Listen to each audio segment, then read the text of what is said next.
So the story opens up, and of course the literal first thing we see is the main theme of the entire franchise, beating the shit out of people.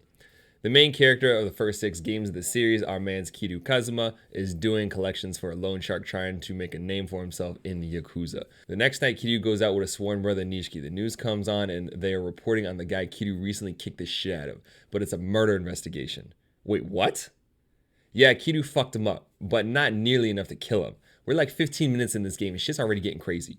Kiryu then gets a call from the Dojima family HQ, the family he's sworn to, where he's confronted by the family lieutenants. Spoiler alert, they're all dicks. From douchebag to fuckboy, they are Kuze, Shibusawa, and Awano. Kiryu tries to say he didn't do it, but of course no one fucking listens to reason, but then we find out the real reason why the murder is such a big deal. The empty lot where the body was found is a special piece of land that the head of the Dojima family wants by any means necessary. Killing motherfuckers, extortion, snitching on their mamas, any means should tell you how significant this patch of dirt really is. But now it's a murder scene, so you can imagine how everyone thinks Kiryu seriously fucked up. You also find out that whatever lieutenant delivers the land gets to be the next captain in the family because Kazama, Kiryu's mentor and father figure, is currently in jail. Kiryu thinks Kuze over here on some fishy shit, so he's all like, fuck this, ultimately decides to leave the Yakuza and solve the problem on his own in order to protect his captain and father figure Kazama, and bring Kuze's bullshit to light. But no one just leaves the Yakuza. Remember, the main theme of the series? You need to beat the shit out of everyone first. So Kiryu goes to the family HQ, beats the fuck out of mad Yakuza thugs and Kuze's punk ass to have a meeting with the head honcho himself, Dojima. One thing leads to another, Kuze loses a finger, and Kiryu is now a civvy, also known as a civilian. Now Kiryu is fucking depressed. Man lost his whole identity, he's been framed for murder, and he's worried about what's gonna happen to Kazuma because of all the Yakuza politics bullshit. Not to mention it's also raining, and he forgot his umbrella. But a mysterious man named Tachibana then approaches saying he's been wanting to meet Kiryu for some time. I don't know about you, but I don't usually trust strangers that walk up to me knowing my name saying they've been dying to meet me. You learn that Tachibana is on a mission to disrupt the Tojo clan's influence on Kamurocho. He's the one that's been buying up all the properties within the various districts, and he's the one that's been having his eyes set on the empty lot as he understands how significant it is to the Yakuza's plans. Then Tachibana drops a straight bomb on Kiryu and says there is someone from the Tojo that insisted they meet. Fucking Kazuma himself, the guy in jail, Kiryu's mentor, is working behind the scenes to disrupt the Yakuza's plans. Is he trying to preserve the captain's seat? Does he have some other plan to mess with the Yakuza? We don't know, but this shit is already off the rails. So the way Yakuza 0 works is you are playing 2 simultaneous stories, so this shit is going to get way more complicated. Try to keep up. I'll do my best to make sense of everything. Now you are Goro Majima. Forget everything we just went over with Kiryu because this is all different. Well, don't forget it. We'll come back to it later. Just put it aside. Yeah, over there. Keep it nice, keep it neat. You'll need it later. So anyway, Majima is the manager of the #1 cabaret club in Sotsunbori. For those of you that don't know, it's like a fancy brothel, but no fucking. Guys spend mad money to sit next to talk to pretty girls while they get drunk. Waste of money if you ask me, but I also didn't grow up in 1980s Japan. Of course, it's Yakuza controlled and Majima is being forced to run the club. Sagawa, this prick in the brown suit, is essentially Majima's handler. Majima is also under constant watch and can't leave the city. He really got into some shit 3 years ago when he and his sworn brother planned to kill a bunch of Yakuza from another family that weren't supposed to be killed. Majima gets jumped by his own family, tortured by his boss, bald-head ass Shimano. And somehow, for some reason, I have no fucking clue why, but Majima wants back in the family, so that's why he's doing this cabaret thing. Sagawa then has a job for Majima, one that could get him back in the family. He needs to complete a hit on a person named Makoto. With very little information about his target, Majima rushes to the supposed place of business for this person, only to find a blind woman who thinks Majima is a client. So instead of killing people, he gets a massage. The woman's boss arrives during the session. He knows Majima is a hitman, so he sends the blind girl out on an errand. Majima senses that this is Makoto, so they whoop the shit at each other, but get interrupted by some random ass cheap suit wearing low level thugs. Majima finds out this brolic motherfucker is not actually Makoto, but oh shit, the blind girl's Makoto? Lee, the brolic motherfucker, gets shot trying to protect homegirl. She gets kidnapped. Majima's all like, you punk bitch, I'm supposed to kill her. So he whoops everyone's ass trying to get to her, saves her from the cheap suit collective, and at this point the girl is fucking terrified. I mean, she just got kidnapped, saved by some random dude she recently gave a massage to. Her boss got shot, might be dead, we don't know, and she's blind. She's blind. Any traumatizing experience that happens to someone is exponentially worse if they can't see. It's facts, look it up, or don't because I just made it up, but it's facts. Anyway, she's fucking terrified, so Majima is trying to reassure her, but is he reassuring her to actually help her since he has a heart of gold? Or is this false assurance so he can kill her and get back in the family? After the classic reflection in the blade scene, it all fades to black. So as much as you want answers, your ass is gonna have to wait because we're going back to Kiryu. Remember when I told you to put that stuff aside and keep it neat? Well, we're picking it back up. So I hope you kept it neat because then you're gonna have to reorganize it before you pick it up. But here we go. After Kiryu's meeting with Tachibana, we learn that he starts working as part of Tachibana's real estate group. And in return, Tachibana starts looking for the real murderer. The goal right now is to find the empty lot owner so they can buy it up before the Yakuza do. So Wana shows up, tells Nishiki to sit his punk ass down, basically tells Kiryu they didn't know about Kazuma's in cahoots with Tachibana. They give Kiryu till morning to turn in Tachibana, or they're throwing them on the Dojima hit list. Morning comes, guess what? Kiryu ain't no snitch. My man's Kiryu ain't no bitch. At this point, the entire Dojima family's out to kill him. Kiryu's on the run and dips into the sewer because no one would look for him there, right? Wrong. Kuze's in there already with a motorcycle ready to run his ass over. A fucking motorcycle. How do you even get a full-size motorcycle into the sewer? And how long was Kuze stinking ass there waiting for him? Like, he probably smells like shit. So even with a motorcycle and a big-ass metal pipe, Kuze still gets his ass whipped. Like he didn't learn his lesson the first time. Like really though, this man's can't fight for shit. Then Kiryu runs into Awano. Awano tries to recruit him, but Kiryu's all like, I'm not joining your bitch ass. I'd rather get shot. And he gets to step in when Nishiki pulls up. Nishiki's all like, get in the car, fool, before they find and kill you. They stop in the middle of the forest. At this point, Kiryu knows Nishiki's on some sus shit because guess what? He is. Man pulls a gun and is about to kill his sworn brother and tries to justify it by saying he doesn't want them to capture Kiryu and torture him. There are some fates worse than death. Nah, fam. I ain't buying it. Nishiki, you tripping.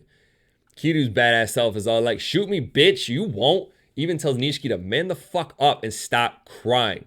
Let's go, Kiryu. I see you. Do your thing. Anyway, gun goes off. Nishiki can't shoot. Nishiki cries some more. Kiryu's all like, I have to do things. We're not sworn brothers anymore. Takes the man's car and just dips. Like, leaves his mans alone in the forest at night. And remember, this is the 80s. Cell phone reception isn't that good during this time. We're not even sure he even has a phone at this point. How the fuck is he gonna get back to Kamurocho? Nishiki, you better get to stepping. That's cold-blooded Kiryu. Respect. Now we're back to Majima. Remember that blind girl he was supposed to kill? Yeah, he couldn't do it. Majima might be a bad man, but he's not a bad guy. She confirms she's Makoto and she's looking for a man with a bat tattoo, but won't say why. You go find Lee to find out that she's actually blind because of the dude with that tattoo. This fucking scumbag kidnaps her, keeps her ass in a cage, and then sells her off to the Korean mafia, where even more bad stuff happens. She now has post-traumatic psychogenic blindness. She wants to find the guy to protect other girls, but that doesn't explain why the Yakuza are after her. Lee proposes using a body double to save Makoto and protect Majima's interests, but he refuses because that's some shady shit that Majima not willing to do. The next day, though, the girl that was supposed to be the body double is found dead in the river. Majima didn't do it. Lee didn't do it. Who the fuck did it? The phone rings. It's an unknown caller offering a trade to Majima for the hit. Majima meets up with Hitman Nishitani, patriarch of the Kijin clan. And by the way, guys, I'm not Japanese. Don't crucify me on these pronunciations. I apologize. Of the Omi Alliance. In return for doing the fake hit, Nishitani wants the real Makoto. They fight. Why wouldn't they? Nishitani goes to jail. Majima tries to feed some bullshit to Sagawa about the hit, but Sagawa's not buying it, and his scouts find where Makoto is hiding. They have no choice but to flee Sotenboro and Lee's van. They get in the van and BOOM! That motherfucker is dead. Sagawa's all like, why are you fucking with me, guy? Now I have to kill you. That's messed up. I thought we were cool. Raises his gun and BAP! Sagawa gets shot? Wait. What? Who the fuck is this guy? This is like the fifth person trying to either go after or protect this girl. Why the hell is she so special? Mystery Man pistol whips Majima. Black screen. Previously in Kiryu's story, some stuff happened. I've been talking a lot. I'm not going to repeat myself. Rewind the video. Anyway, Kiryu's back in Kamurocho. Yakuza is still searching everywhere for him, and his house is on fire. Kiryu gets found, fights off a bunch of homies before getting overwhelmed, and right before Kuze gets his revenge, BAM! He gets hit by a fucking car. Tachibana's all like, get in! And they out. Like, out. Bye, Felicia. After the rescue, Tachibana's not doing so hot, so you go to an underground hospital. Him and his assistant, Oda, are ex-Chinese mafia. And the camera pans down to show you that Tachibana has a bat tattooed on his arm. Holy shit! Tachibana recovers enough to enact a plan to get the Yakuza off of Kiryu. They're walking straight into the lion's den to make a deal with the heads of the Tojo. For those that aren't keeping up, the Tojo are the clan, Dojima is the family in the clan. So they are going even higher than Dojima to get this issue solved. Kiryu's all like, What the fuck? Are you crazy? I was in the Yakuza. You don't do this shit. But Tachibana is about to make an offer no one can refuse. Straight godfathers the whole shit by dropping 500 million yen in exchange for Kiryu's life. That's roughly 5 million US given variable currency exchange rates. And remember, this is the 80s. 5 million then is like 11 mil US today. That's a lot of money for one man's life. Most kidnappers only want a couple 100,000, and that's even if the family's rich as fuck. And then Tachibana says he'll drop another 500 million yen once everyone's officially backs the fuck off. That's 1 billion total. And then he says he'll give Tojo 30% of their Kamurocho profit. Over a long period of time, that is a fuck ton of money. When did Kiryu start shitting gold? Deal goes through, Kiryu will no longer be hunted by the Tojo, but let's not forget this is the Yakuza we're talking about. Even if you give them mad bread, you have to have a brawl after that shit if you want to get out. My man's Kiryu's fired up. Someone just paid 1 billion yen for his ass. You can tell because he didn't take the stairs. His ass just jumped straight down, and he's about to mess everyone up in this bitch. Guess what? He does. They get out. Tachibana informs Kiryu he finally has a lead on the lot owner. Turns out this person is in Sotenbori. For those of you who are having a hard time keeping track of the spiderweb of conspiracy, that's also where Majima's story is taking place. They also believe Shibusawa and the Omi Alliance are looking for this person. So pack your bags, bitches. Road trip! Or plane. I don't know how far it is. To Sotenbori! But hold your damn horses. Tachibana has more information. Tachibana says the person who owns the lot is a young woman. Okay. A sight-impaired young woman. Say what? Huh? She's functionally blind. You have to wait. No. You gotta be fucking kidding me. The woman's name is Makoto. Holy fucking shit! It's starting to come together. Makoto is being hunted by multiple families in the Yakuza and Tachibana's crew, all for this empty lot in control of Kamurocho's pleasure district. Some want her to sell, some want her dead. Majima and Lee want to save her. She is the key to this whole fucking shitstorm of conspiracy and treason and punching people. Let's not forget Tachibana has a bat tattoo.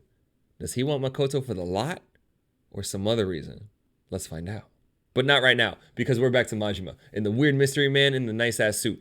In case you forgot, Majima got knocked out. Sagawa got shot, but apparently he's not dead, and this man just walks away with Makoto. Who the fuck is this guy? Majima gets captured, and Sagawa beats him to hell for betraying him. I mean, it's the Yakuza. Sagawa mentions the order to kill Makoto came from Shimano, Majima's old boss, but no one knows why. Nishitani might know why, but he's in jail. In order to get to Nishitani, Majima meets up with a detective who wants him to join a fight club. However, some of you might remember rule number 1, we don't talk about Fight Club. The first rule of Fight Club is, you do not talk about Fight Club. The second rule of Fight Club is, you do not talk about Fight Club. So moving on. You do the thing, get your ass thrown in jail, and finally meet up with Nishitani. If this shit couldn't get any more complicated, White Suit Guy is part of another group, an underground operation called the Nikio Consortium, who report directly to the Tojo. And White Suit Guy, Sera, is the consortium's president. These guys are basically the black ops of the Yakuza. Nobody knows about this shit. Nishitani was hired by Shibusawa, one of the dicks that were going after Kiryu. So Majima breaks out of jail after Nishitani gets shot multiple times and hauls ass to the consortium HQ. He finds Sera, who says the girl's been passed off to a colleague. And for some reason, Sera wants to keep Makoto safe even though all the other Yakuza want her ass captured or dead. Then we finally learn why this tiny ass plot of the land is so damn important. This plot is worth over 1 billion yen and is the key to the Kamurocho revitalization project. The money and power given to the person who controls this project is said to be immeasurable. Finally, we understand why people are dying and why everyone is going after this chick for this tiny ass plot of land in the middle of this big ass city. So Sera proves very helpful, and BAM! Sakawa bitch ass shoots him. He pulls a business card out of his pocket and it's Kiryu's card since he's working for Tachibana now. Wait, what? Sera's underground Tojo clan, but is helping Kiryu, who left the Dojima family and is now working to stop the Yakuza from owning the lot? What the fuck is going on? Well, if you're completely lost at this point, too bad. Back to Kiryu. Just before Majima's recent series of events, Kiryu arrives in Sotenbori, picks up Makoto from Sera, and Makoto learns that the land was owned by her grandfather who passed away. She just wants to get rid of the damn land because everything's going to shit and everything that's been going on, she just wants it to end. Kiryu just wants to keep Kazuma safe by helping Tachibana, so they're both like, bet, let's get this deal done, we out. So they're on their way to Kamurocho, and who decides to show up but Shibusawa? Man puts a clean bullet through the driver's head, and it's a full-on shootout on the highway. We're way past fists at this point. I mean, there's a fucking helicopter and a chain gun and a rocket launcher. Where the fuck do you get a helicopter? So with a pistol, Kiryu takes down an armored chopper. Go figure. And they hide out in some random construction site. Oda then loses his shit and pulls a gun on Kiryu and says he can't let this girl meet Tachibana. Makoto has to be the baddest blind chick I know because she shanks this motherfucker easy with her cane. Kiryu puts him on his ass, and then this story gets even more crazy.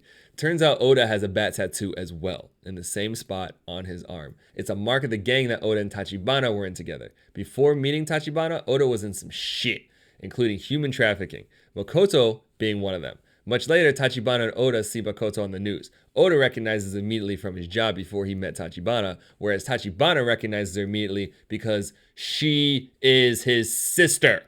Timeout. Makoto's Tachibana's sister? Oda basically sold his homie's sister to the Korean mafia before they met. That's fucked up, guy. Shibusawa's people find the construction site and raid it. Pop Oda full of holes, but luckily Kiryu and Makoto get away. If you didn't think so already, Oda's a real piece of shit because apparently he was on Shibusawa's payroll and handing over tips and information to Shibusawa this whole time. But now he's dead. That's right. Fuck you, Oda. Good riddance. Back at Kamurocho, everyone's intentions is beginning to be revealed. Tachibana knew his sister owned the lot and was working with Kazama to protect her. Kazama wants the lot to control the Tojo from behind the scenes and keep it away from his rival Dojima. As Tachibana and Kiryu are planning their next move, bam, bam! Kiryu gets shot.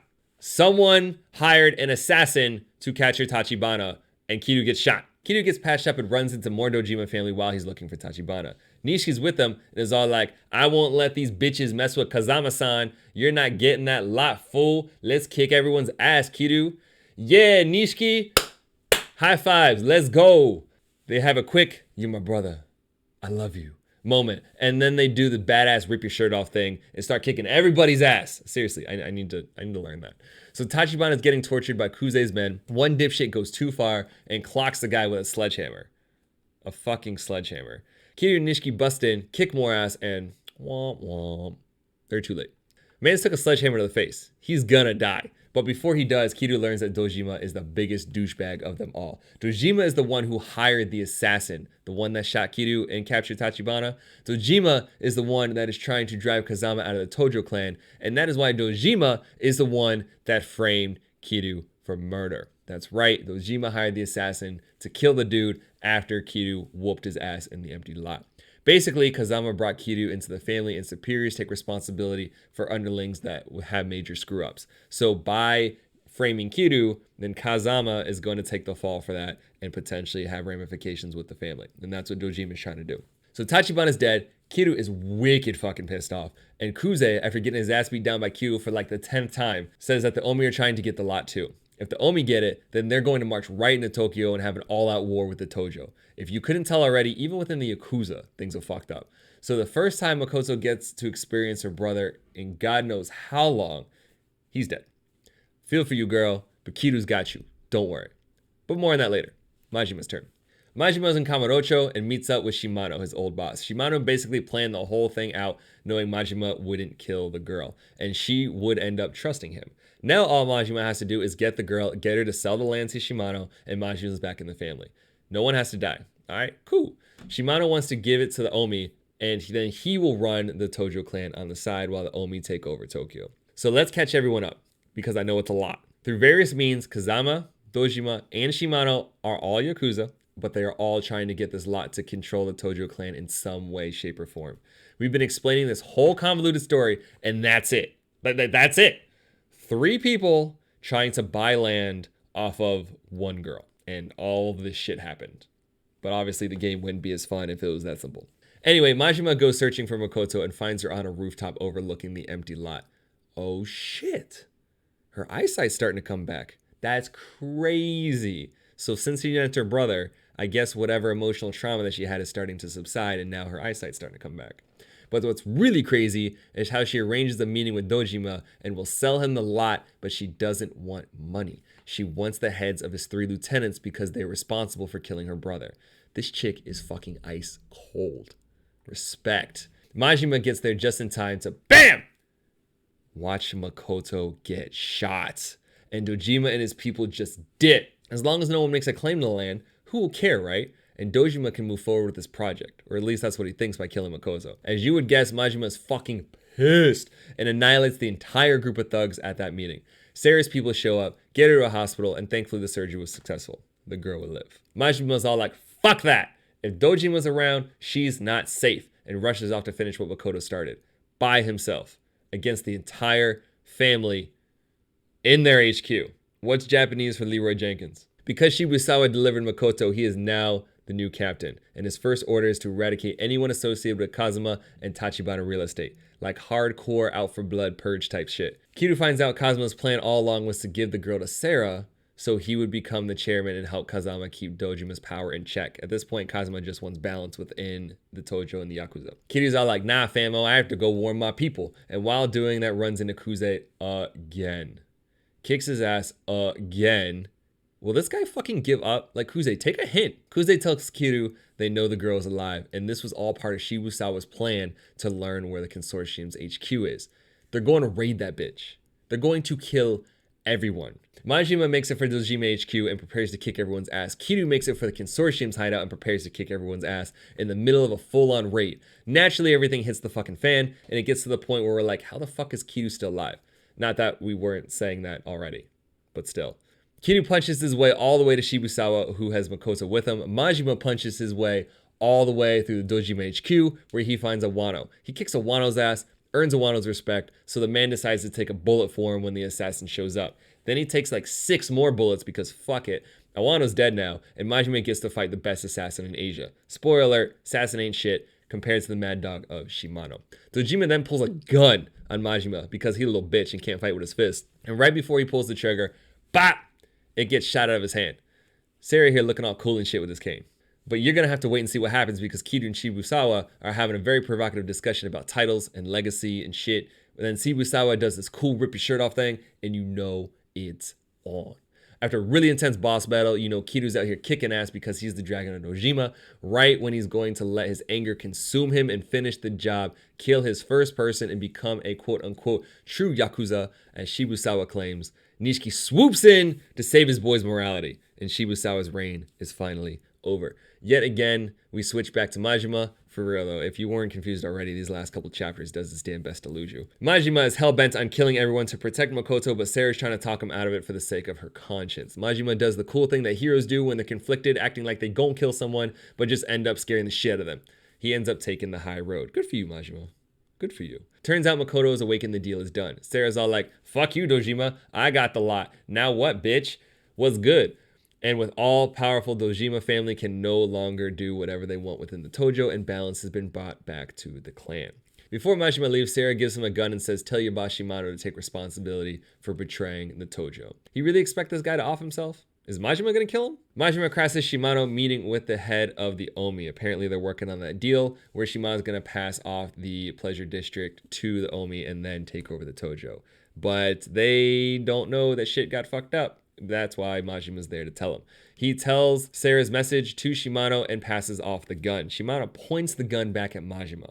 Like, what the fuck, dude? Really? It's like that? Then pops the Omi leader in the head. Like, clean shot. But gets blood over the tatami mats, so I guess it wasn't so clean. Shimano still wants to overthrow the Tojo, but realizes he needs to bide his time. We'll probably revisit that in the later game. Hint, hint, wink, wink. So after all of that, 1 month passes, and the chairman of the Tojo names Sarah as the new captain who heads the Kamurocho Revitalization Project. Kiryu wants back into the Dojima family for some fucking reason. Really, dude? You go through all of that and want back in? Come on, Kiryu.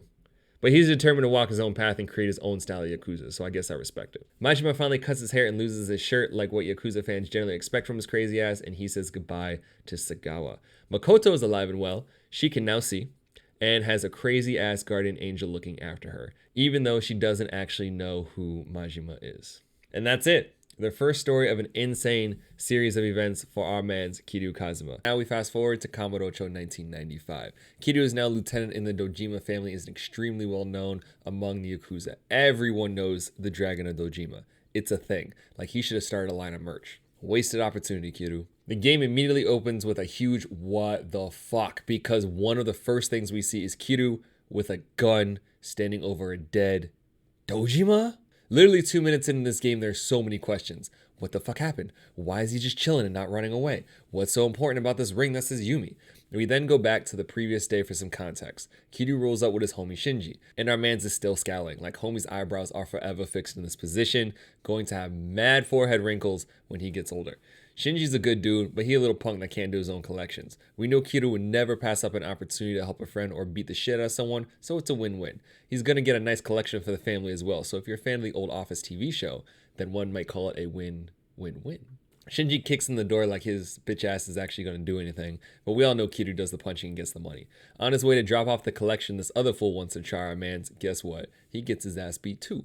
Turns out this is one of Majima's people. Majima's moved up in the world since Yakuza 0. He's captain of the Shimano family and patriarch of his own family. But this dude is still batshit crazy, and after some heated words with Kiryu, decides to go all in on devising a bunch of crazy schemes that get Kiryu to fight him. I'm talking next tier crazy, zombies, strippers, hiding in giant cones, typical Majima shit. And again, all of this just to fight Kiryu throughout the game. Kiryu makes a stop at his favorite bar, Sereno, and he meets up with his mans Nishiki and Reina. While they're talking, Yumi shows up. Wait, is this the Yumi?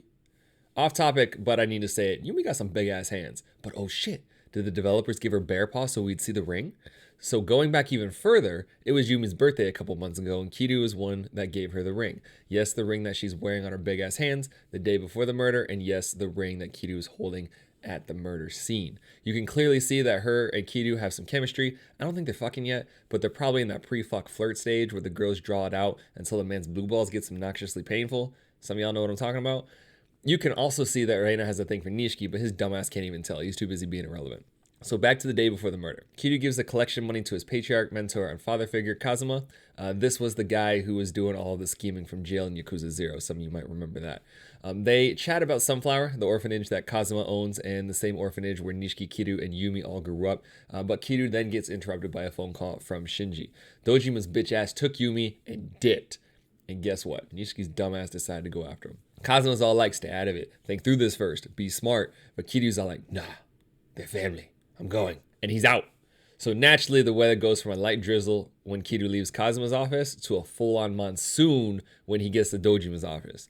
He also ran, so this is all happening in a matter of minutes, which tells you that you know shit's about to go down.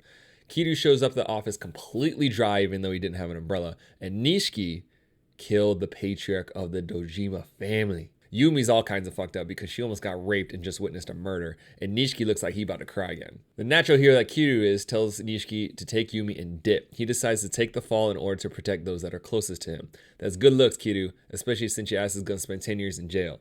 Silver lining, that gives you plenty of time to work on your scalp. Before going to jail, though, Kiryu gets interrogated by an investigator named Date, who doesn't believe Kiryu's bullshit story. More on him later. But while Kiryu is in jail, Shinji tells Kiryu that he's been expelled from the family. He also explains that Yumi lost her memory and went missing the day after the murder. Nishiki also begins his downward spiral as he learns everyone thinks he's useless. He lost Kiryu, Yumi, and his sister died, and now his sole focus and ambition is moving up in the Yakuza ranks by any means necessary. He basically let the dark side of the force consume him, but he is the patriarch of his own family now. Fast forward 10 years later, and Kiryu finally gets out on parole. Now, think about this for a second. Everything Kiryu's about to do, and he's on parole. Doesn't check in with his parole officer once, by the way. Just violates it in every way possible for the rest of this game. But of course, no one cares. All of the heads of the Tojo clan meet up, and we learn that the 10 billion yen from the Yakuza safe has been stolen. Kiryu's finally back in Kamurocho. Before leaving jail, he got a letter from Kazuma that told him to go to a specific club so they could speak. However, Kazuma couldn't meet because the chairman Seta, yeah, he's dead. He got murdered. Everything in the Tojo is completely fucked, and a turf war is starting to brew. You learn that Nishiki betrayed the Kazuma family and is trying to go independent with backing from the Omi Alliance. Shinji is currently a lieutenant for Nishiki, but he's undercover monitoring the situation for Kazuma. Your next opportunity to meet with Kazuma is during Sarah's funeral the following day. You sneak into the Tojo HQ and finally get a chance to sit down with your old mentor. He's about to tell you some important shit about Yumi, and BAM! Kazuma got sniped. Naturally, everyone hears the gunshot, and instead of realizing the bullet came from the window, Shimano and his goons automatically blame Kiryu for shooting his own patriarch. This, of course, coming right after he gets blamed for shooting the Dojima patriarch. Kiryu doesn't help his case by throwing one of Shimano's people through the window that had the bullet hole in it, and after Kazuma tells Kiryu to take care of Yumi and the tin bill, Kiryu's rushing to get the fuck out of the Tojo HQ. Shimano tries to stop him, and the entire clan watches Kiryu kick his ass. All the while, Nishiki's just chilling watching the whole thing go down. Man's being extra sus right now. Just when Kiryu is totally fucked with nowhere to go, who else but Date, that detective from before? Yeah, he rolls up in his busted ass hoopty of a car and saves our mans. We learned that Date got demoted and lost his wife and daughter because he was too focused on Kiryu's case and the fact that it never sat right with him. You know, typical detective shit. Now he's investigating Sari's murder and the missing 10 billion and wants Kiryu to help him. Kiryu pays Reina a visit and learns she doesn't know anything about Yumi. However, Reina did meet Yumi's long-lost sister, Mizuki, 5 years after Yumi's disappearance and thinks that she now runs a bar called Eres. Reina suggests meeting up with a barkeeper at Bacchus because he would know where Eres is. Kiryu heads to Bacchus to find a straight murder scene. The patrons are dead, bartender's dead. How the fuck does Kiryu keep ending up in these situations? He hears a noise and there's a scared little girl with a gun? She says everyone was like this when she got here and she's looking for her mom. As they leave the bar, they come across a scared, hungry little puppy. Dago is being beat up by some pricks with tiny dick syndrome, and naturally we need to kick all their asses. So Kira not only beams this dude with a fucking rock, but proceeds to kick the entire gang's ass. That's right, don't fuck with Dago. We get little homie something to eat and add him to the crew. We also learn that Haruka, the little girl, snuck out of the orphanage in order to look for her mom, who is her only family other than her aunt Yumi. Wait, what? Aunt Yumi, the same Yumi we're looking for? That would be a very convenient coincidence. Also a little too convenient is as soon as we get this very interesting information, little girl picks the perfect time to pass out, so now we have to take her back to Serena. After Haruka comes to, we learn that Aunt Yumi used to deliver letters from Haruka's mother while she was at the Sunflower Orphanage, the same orphanage that Kiryu and Yumi are from. And Haruka's mother's name is Mizuki. Oh, damn. So the mother Haruka is looking for is the same person Kiryu is looking for in order to find Yumi. And Yumi apparently is Aunt Yumi. Convenient coincidence indeed. Good news is that Haruka knows where Eres is, but she wants to go with Kiryu to look for her mother. So not only does Kiryu dealing with all the Yakuza conspiracy that could very well get him killed, he also has to babysit this small child that will probably make shit 10 times more complicated. So they get to Eres, find a picture of Mizuki confirming she's the bar owner, and Haruka shows Kiryu the pendant Yumi gave to her the last time they met. Date calls saying Yumi and Mizuki are the ones who stole the 10 billion. What? The Omi also show up saying that they want the girl. Kiryu's eyebrows say, nah fam, you fighting me first. You already know, Kiryu beats down like 10 Omi and they get away. The next day, Kiryu and Date are regrouping at Serena when Shinji calls saying he's on the run with Kazuma. Good news, I guess. That means Kazuma's still alive. So Kiryu needs info on this whole situation, and the only lead he has is an underground information broker that is said to hide out in a place called Purgatory. Basically, you get in by going through the secret door in a bathroom that leads to a homeless camp. But what's underneath the homeless camp is a full-on high-class love den, casino, and fight club. Money, woman, and cage fighting. What else could a rich Japanese businessman want? You walk into the broker's office, which is easily the nicest office I've ever seen in my life. I mean, come on, the guy has a fucking full-story aquarium in his underground office. They call him the florist, not sure why. Maybe he likes flowers, but you know he's powerful as fuck. Fun fact, any fat guy who can afford to live his life in a fancy-ass robe without his shirt is powerful as fuck. So the florist knows everything, and he has a full-on network built into Kamurocho. If you watch my Like a Dragon review, he's basically this game's Gomi Jewel. You can't pay for the info, so you have to make a deal to do what Kiryu does best. Punch people. After winning the Fight Club tournament for the florist, you're about to get some information, but Date shows up, and he's been shot. Haruka's also been kidnapped. Like he didn't even try to protect her. Not a good look for Japanese law enforcement. The florist tells you that the van that took Haruka went to the batting cages. Why the hell would a kidnapper take someone this important to the batting cages? That doesn't make any sense. It might have Majima's crazy asses behind it. Majima gets his crew to kidnap this girl that everyone is after and shoots a cop because he wants to fight Kiryu. Majima don't even give a fuck about the 10 billion or how this girl is being hunted by the Omi. He just wants to fight Kiryu. This fucking guy. So Majima gets his fight, you kick his ass, and even though he has a knife, a bat, and 10 homies to help him, it's not that difficult of a fight. But then Majima gets stabbed because he refuses to let anyone kill Kiryu but him. Whose mans is this? Come get your mans. So after all that, you get Haruka and go back to Serena. Haruka explains that while Kiryu was fighting Majima, someone came into the room while she was tied up and freed her. Told her that take care of the pendant because it's worth 10 billion yen. Is this thing the key to finding the stolen money? The stranger also told Haruka to tell Kiryu about the pendant. So after some side stories explaining how the floor, some random Yakuza head, and Date are all shit fathers, you are taken to a scene where Date is in the meeting with his police chief. Police chief basically says to drop the case, and Date just leaves because he knows the whole thing is sus. Two other detectives come out of the closet once Date leaves, wonder how long they were in there, and describe that Date's friend, who could only be Kiryu, as a kidnapper. Someone filed a missing persons report on Haruka. No one knows who, but the order came from the top. This whole thing reeks of collusion and corruption, and naturally no one, including cops, can be trusted at this point. Back at Serena, Date shows Kiryu a picture of a dead woman who recently turned up. A dead woman who has the exact same flower tattoo as Mizuki.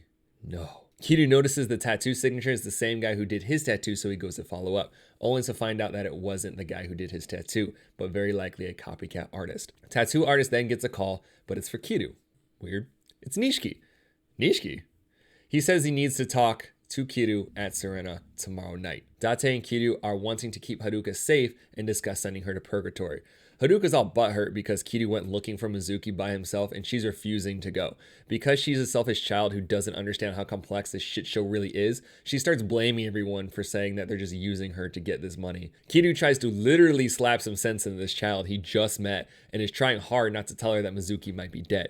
He asks her to believe in him even though he just slapped the shit out of her. But instead, she's all like, if you're gonna do whatever the fuck you want, then I guess I'm gonna do whatever the fuck I want too. And then she just dips. Like, that's not gonna cause anybody any more problems. Kiryu and Date go through this whole ordeal trying to track her down, and they end back up at Stardust, the club Kiryu first went to when he left prison. Bet you never saw this coming. Haruka got her ass kidnapped again. And Kiryu has to fight mad dudes to save her again. And right when Kiryu's about to get some info, because these dudes are not actually Yakuza but another organization, BAM! Homie gets shot. Of course he does. So while Haruka is bleeding from a gunshot wound, her and Kiryu make sure to take some time to have a heart-to-heart where Kiryu tells Haruka about her mom. For a little girl who's been shot and her mom is dead, she takes it surprisingly well. Tate decides to follow up on the badge dead homie is wearing, and they finally get Haruka to purgatory. Apparently it took a bullet wound to convince her. Date tells Kiryu to go have some fun with Haruka since they've been through so much in such a small period of time. So instead of bringing the young girl to an arcade, or a movie, or literally anything else appropriate for a small child, Kiryu thought, it might be a good idea to bring her to a secret gambling den. The bookie's just like us and is like, dude, you have a fucking kid. And Kiryu goes, fuck it, we're on a field trip. And proceeds to let Haruka make the bets because for some fucked up reason, she knows exactly how to play this game without any instruction whatsoever. By the way, don't listen to her, she sucks at this game. However, it's not entirely her fault because the bookie's using rigged dice. Conveniently, the bookie has a whole crew of security waiting in the next room and they blame Kiryu for cheating, even though he never touched the dice. So you kick the shit out of everyone while Haruka's just chilling in the corner and then you head back. Great field trip, Kiryu. Next time, try mini golf. You finally meet Nishiki for the first time since saving his ass and spending 10 years in prison. He has his hair all slicked back because he thinks he's cool as shit. Probably uses way too much hair gel. And he thinks he has the balls to demand Kiryu hand over the girl and the pendant. You learn that Nishiki continued to fuck up as his people are the one that killed Mizuki while they were torturing her. It's fucked up. Nishiki's all like, give me the pendant. I won't do you wrong. The whole Tojo clan is at war. But our man's Kiryu fires back like, fuck your war. This pendant is all Haruka has left of her mom. You ain't getting shit. And then, if it couldn't get any more fucked up, Nishiki admits to shooting Kazuma. BAM! Naturally, Kiryu decks the shit out of Nishiki for trying to kill their father figure. And on top of all that, Nishiki shows Kiryu the bug he planted on Shinji. Nishiki's all like, I can't trust anyone. I'm going to the top of the Tojo clan no matter what. We're not brothers anymore. Honestly, he probably still mad because Kiryu left his ass in the forest during Yakuza 0. So this fucking guy betrays Kiryu, shoots Kazuma, and is trying to kidnap this little girl and then sends a full hit squad, swords and all, to take out our mans. Kiryu fucks up the crew in the bar, then he gets hyped to fuck up the crew in the alley. You can tell because again, Kiryu refuses to take the stairs.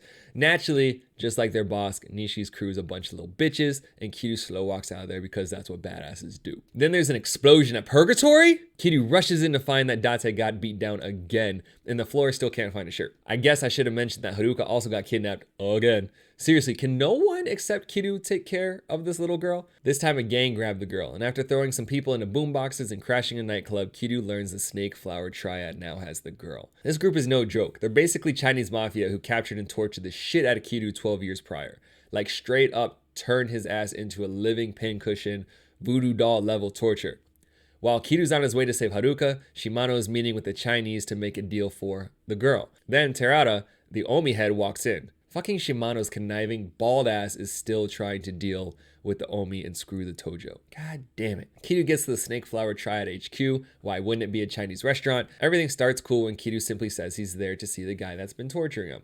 But all of a sudden, man pulls out an assault rifle from behind the fucking host station. Homie has to reload because he can't shoot. So naturally, Kiryu throws a dead fucking body across the lobby and beams this guy with it. The body is at least 150 pounds, and this man tosses it at least 7-8 feet in the air. Do you even lift, bro? Naturally, he doesn't take kindly to being shot at, so Kiryu fucking kung pao chickens the entire restaurant staff, all of the gang members, and let's not forget, they all have Chinese broadswords and guns. But fuck it, Kiryu has hands. He fights his way to Bossman, who has Haruka. Lao Ka-long says that they were really after the girl and no one knows her true value. So you know that even more fishy shit is up. Because he thinks he's cool and he can't just pick up a weapon, he has to kick it and do some cool kung fu twirl thing. But it doesn't matter because again, Kiryu has hands. You whip Lao's ass and save the girl. But the cops don't care because they're stupid and they're always getting in the way. So instead of being all like, GG's Kiryu, you saved the girl, appreciate you, they say, you're under arrest for kidnapping. Answer me this, pseudo. Why the fuck would Kiryu beat down the entire Snake Flower Triad just to re-kidnap a girl that got kidnapped from him?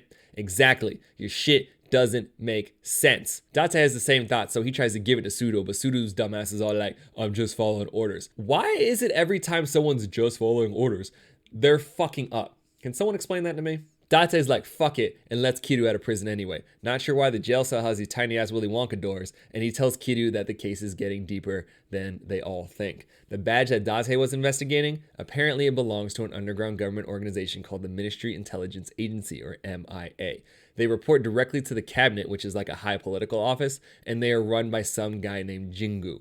We're basically on CIA level shit at this point. We also find out that the dead body with the flower tattoo wasn't actually Mizuki. Haruka's mother's still out there. Turns out during this conversation, they were getting tailed the entire time. Great detective work, Date, and just like in Yakuza 0, the entire highway turns into a gunfight. With a shitty little snub-nosed revolver, Kiryu takes out multiple cars, motorcycles, and a full-size semi-truck. I guess the Snake Flower Triad could afford semis and rocket launchers, but didn't have Shibusawa's budget for helicopters. Shinji informs Kiryu that Nishiki is somehow getting insider intel, so they ask the floors to help investigate. Turns out Reina, the Serena bar owner, is a fucking snitch. They go to the bar to confront her, but she's not there. She left a letter of confession, apology, and tries to explain how she was willing to do anything to get Nishiki to love her back. Why does love make people so fucking stupid? Anyway, the letter mentions that she wants to take responsibility for everything and doesn't give any more detail. Conveniently though, Shinji calls immediately after you finish reading the letter and says Reina called Nishiki to Serena and tried to shoot him. Apparently she can't shoot because her and Shinji are currently on the run. Kiryu fights his way through multiple buildings full of Yakuza and finally gets to Shinji, who's been shot. The general of the Nishikiyama family rolls up and tosses a dead Reina on the floor. No. But you know they fucked up because then Kiryu goes full on Super Saiyan. Kiryu beats the hell out of a dude who spends the entire boss fight dual-wielding pistols, but Shinji's not looking so good. He tells Kiryu that Kazuma is with his girl, Akemi, and right before taking his last breath gives Kiryu back the ring he originally gave to Yumi at the beginning of the game. Shinji's gone, y'all. That's damn. The florist gives Kiryu a tip that Akemi could be at Shangri-La, the #1 soap land in Kamurocho. If you've been paying attention, Shangri-La might sound familiar because, fun fact, that is where Ichi from Like a Dragon was born. So with brothel membership in hand, you decide to take this 9-year-old on another field trip. I guess the gambling den wasn't exciting enough. The host has the same idea we do and is like, you can't have kids here. Kiryu doesn't even say fuck you. He just one-punch mans a fucking marble statue and goes, we good? And you thought Kiryu couldn't get any more badass. Do you know how hard a fucking solid marble statue is? You meet with Akemi and learn that Shinji was working with Terada, the head of the Omi, and they're supposed to go to Shibara Wharf. Hold up. The head of the Omi is actually helping Kazuma and Kiryu? Akemi also mentions that not only is Nishiki after the 10 billion yen, but he's also after Sarah's will. This is huge because if Nishiki can destroy or alter that will, he can make himself the head of the Tojo. Because why the fuck would we allow Kiryu to have a peaceful conversation, Majima, of all people, drives multiple fucking trucks straight into the Shangri-La front door. Again, all of this just so he could fight Kiryu. Majima gets his fight, he gets his ass kicked again. Why doesn't anyone take a hint? Kiryu and Haruka show up at the wharf, and Haruka mentions Terada was the man who saved her at the batting cages and told her about the pendant. What? Apparently Kazuma is doing his best Lonely Island impression because he's on a boat, and he and Kiryu have a conversation that blows this whole thing wide open. Like nuclear level story bombs start getting dropped everywhere. Terada used to be a hitman like Kazuma and is probing the Tojo as a favor to Kazuma. Bam! Mizuki isn't Yumi's sister. Mizuki is Yumi. Bam! Mizuki has been Yumi's alternate identity for the past 5 years. Bam! Because all of this, Haruka's mother is actually Yumi. Bam! Jingu, the MIA guy, is actually Haruka's father. Bam! Bam! Yumi lost her memory after Dojima was murdered, and Kazuma took her in to try to help. She saw a picture of Nishiki and flipped the fuck out. This means Kazuma knew who really killed Dojima this whole time. Bam! As far as Jingu is concerned, he and Sarah were always close. Typical dirty politician getting backed by Yakuza type stuff. That's how he met Yumi. Yumi still had her memory issues and a hole in her heart, but didn't know who she loved before the incident. Kiryu. She decided to fill that hole, and another hole, if you know what I'm saying, with Jingu, and Haruka was born.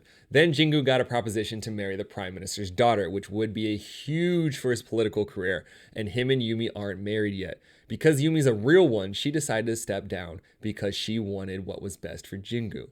As Jingu's power grew, he went off the fucking deep end and asked Sarah to kill Yumi and Haruka so word of the scandal would never get out. That's seriously fucked up, dude. That's your fucking child and the mother of your child that you once loved. There's going to be a special place in hell for your ass. So Sarah springs a fucking hitman on Yumi, but thankfully Kazuma's there to stop it. And that whole situation is when Yumi's memories come flooding back. Kazuma talks some much needed sense into Sarah, and they decide to put Yumi and Haruka into hiding. They put Haruka in Sunflower, Kazuma's orphanage, and create the Mizuki identity for Yumi. Oh, by the way, that 10 billion Yumi stole, that was never Tojo money. That was Jingu's money that Tojo had been laundering. Bam! Just when everything is starting to get really good, Shimano shows up. He's pissed because Terada betrayed him. There's a full-on brawl going on between the Shimano and Kazama families, and they're over here throwing fucking grenades at a boat like they're egging a house. Where'd you get all those grenades? And how the fuck is that boat not sinking? Kiryu's pissed now because yet another peaceful conversation was interrupted, plus his suit's all wet. Don't know how the fuck the fat guy, 9-year-old child, and the guy who can barely walk got off the fucking boat, but I guess it doesn't matter because Kiryu's about to beat the shit out of everyone anyway. After getting straight disrespected by our man's Kiryu, Shimano chucks a grenade at Kazuma and Haruka. Terada shoots Shimano down immediately. Not sure where that was during the massive brawl, Terada. Good looks. And even though this huge explosion hit them point blank, Haruka is completely fine, and Kazama somehow still has all of his limbs. But he is pretty fucked up. Kazama then continues to drop even more bombs on this story. The money wasn't just stolen by Yumi. Kazama and Sera did it in order to out Jingu. Bam! Yumi is at Eddie's right now. Bam! Kazama has Sarah's will and gives it to Kiryu. Bam! Kazama killed Kiryu's parents. What? Kazama killed Kiryu's parents. Bam! And Sunflower is actually an orphanage for the children whose parents were killed by Kazama. Bam! Bam! Bam! Oh shit, there is so much going on right now I can't handle. So even though Kazama killed the parents of Kiryu, Nishiki, Yumi, and God knows how many other kids, Kiryu doesn't even care because to him, Kazuma is his father. But the man did just eat a grenade, so after that long-ass conversation, he finally decides to die. Kiryu's father figure, the only man he ever looked up to, is now dead. Big rips. Sudo's dumbass finally wises up and starts working with Date to piece together much of the information Kiryu learned from Kazuma. Kiryu and Haruka finally get to Eddie's. They finally found Yumi, y'all, and all three of them have a very touching reunion, only to get interrupted by the asshole himself, Jingu. This dickhead then takes a gun out and with no hesitation shoots at Haruka. Kiryu's that guy and takes the bullet for the little girl. There's a pretty lengthy conversation and dick measuring contest about political power and other related bullshit, but it basically boils down to Jingu wanting to give the 10 billion to the Omi to destroy the Tojo and then use his political power and Omi influence in order to take everything over. He's also the one that has been playing Nishiki this whole time, including the assassination of Sarah. Yes, Nishiki killed Sarah. Terada shows up to help out, but he continues to be useless because Jingu already bought off the Omi without his knowledge. Yumi pulls out a fucking bomb and says, Try me. You not getting this fucking money. Kiryu then pulls out Sarah's will to announce that he, Kiryu, the fucking dragon of Dojima, is Seta and Kazuma's choice to be the next chairman of the Tojo clan. Oh shit! Really gonna take over the Tojo. Let's go, Kiryu! The future chairman then beats the shit out of all of Jingu's people, but conveniently MIA Spec Ops decide to repel in off of helicopters as soon as Kiryu's done fighting. We finally think Kiryu has some help when Date and Pseudo show up, but they can't do shit because they're getting shot at. So again, it's Kiryu versus a bunch of guns, but fuck it, Kiryu has hands. These hands proceed to beat the shit out of the entire Spec Ops team and Jingu.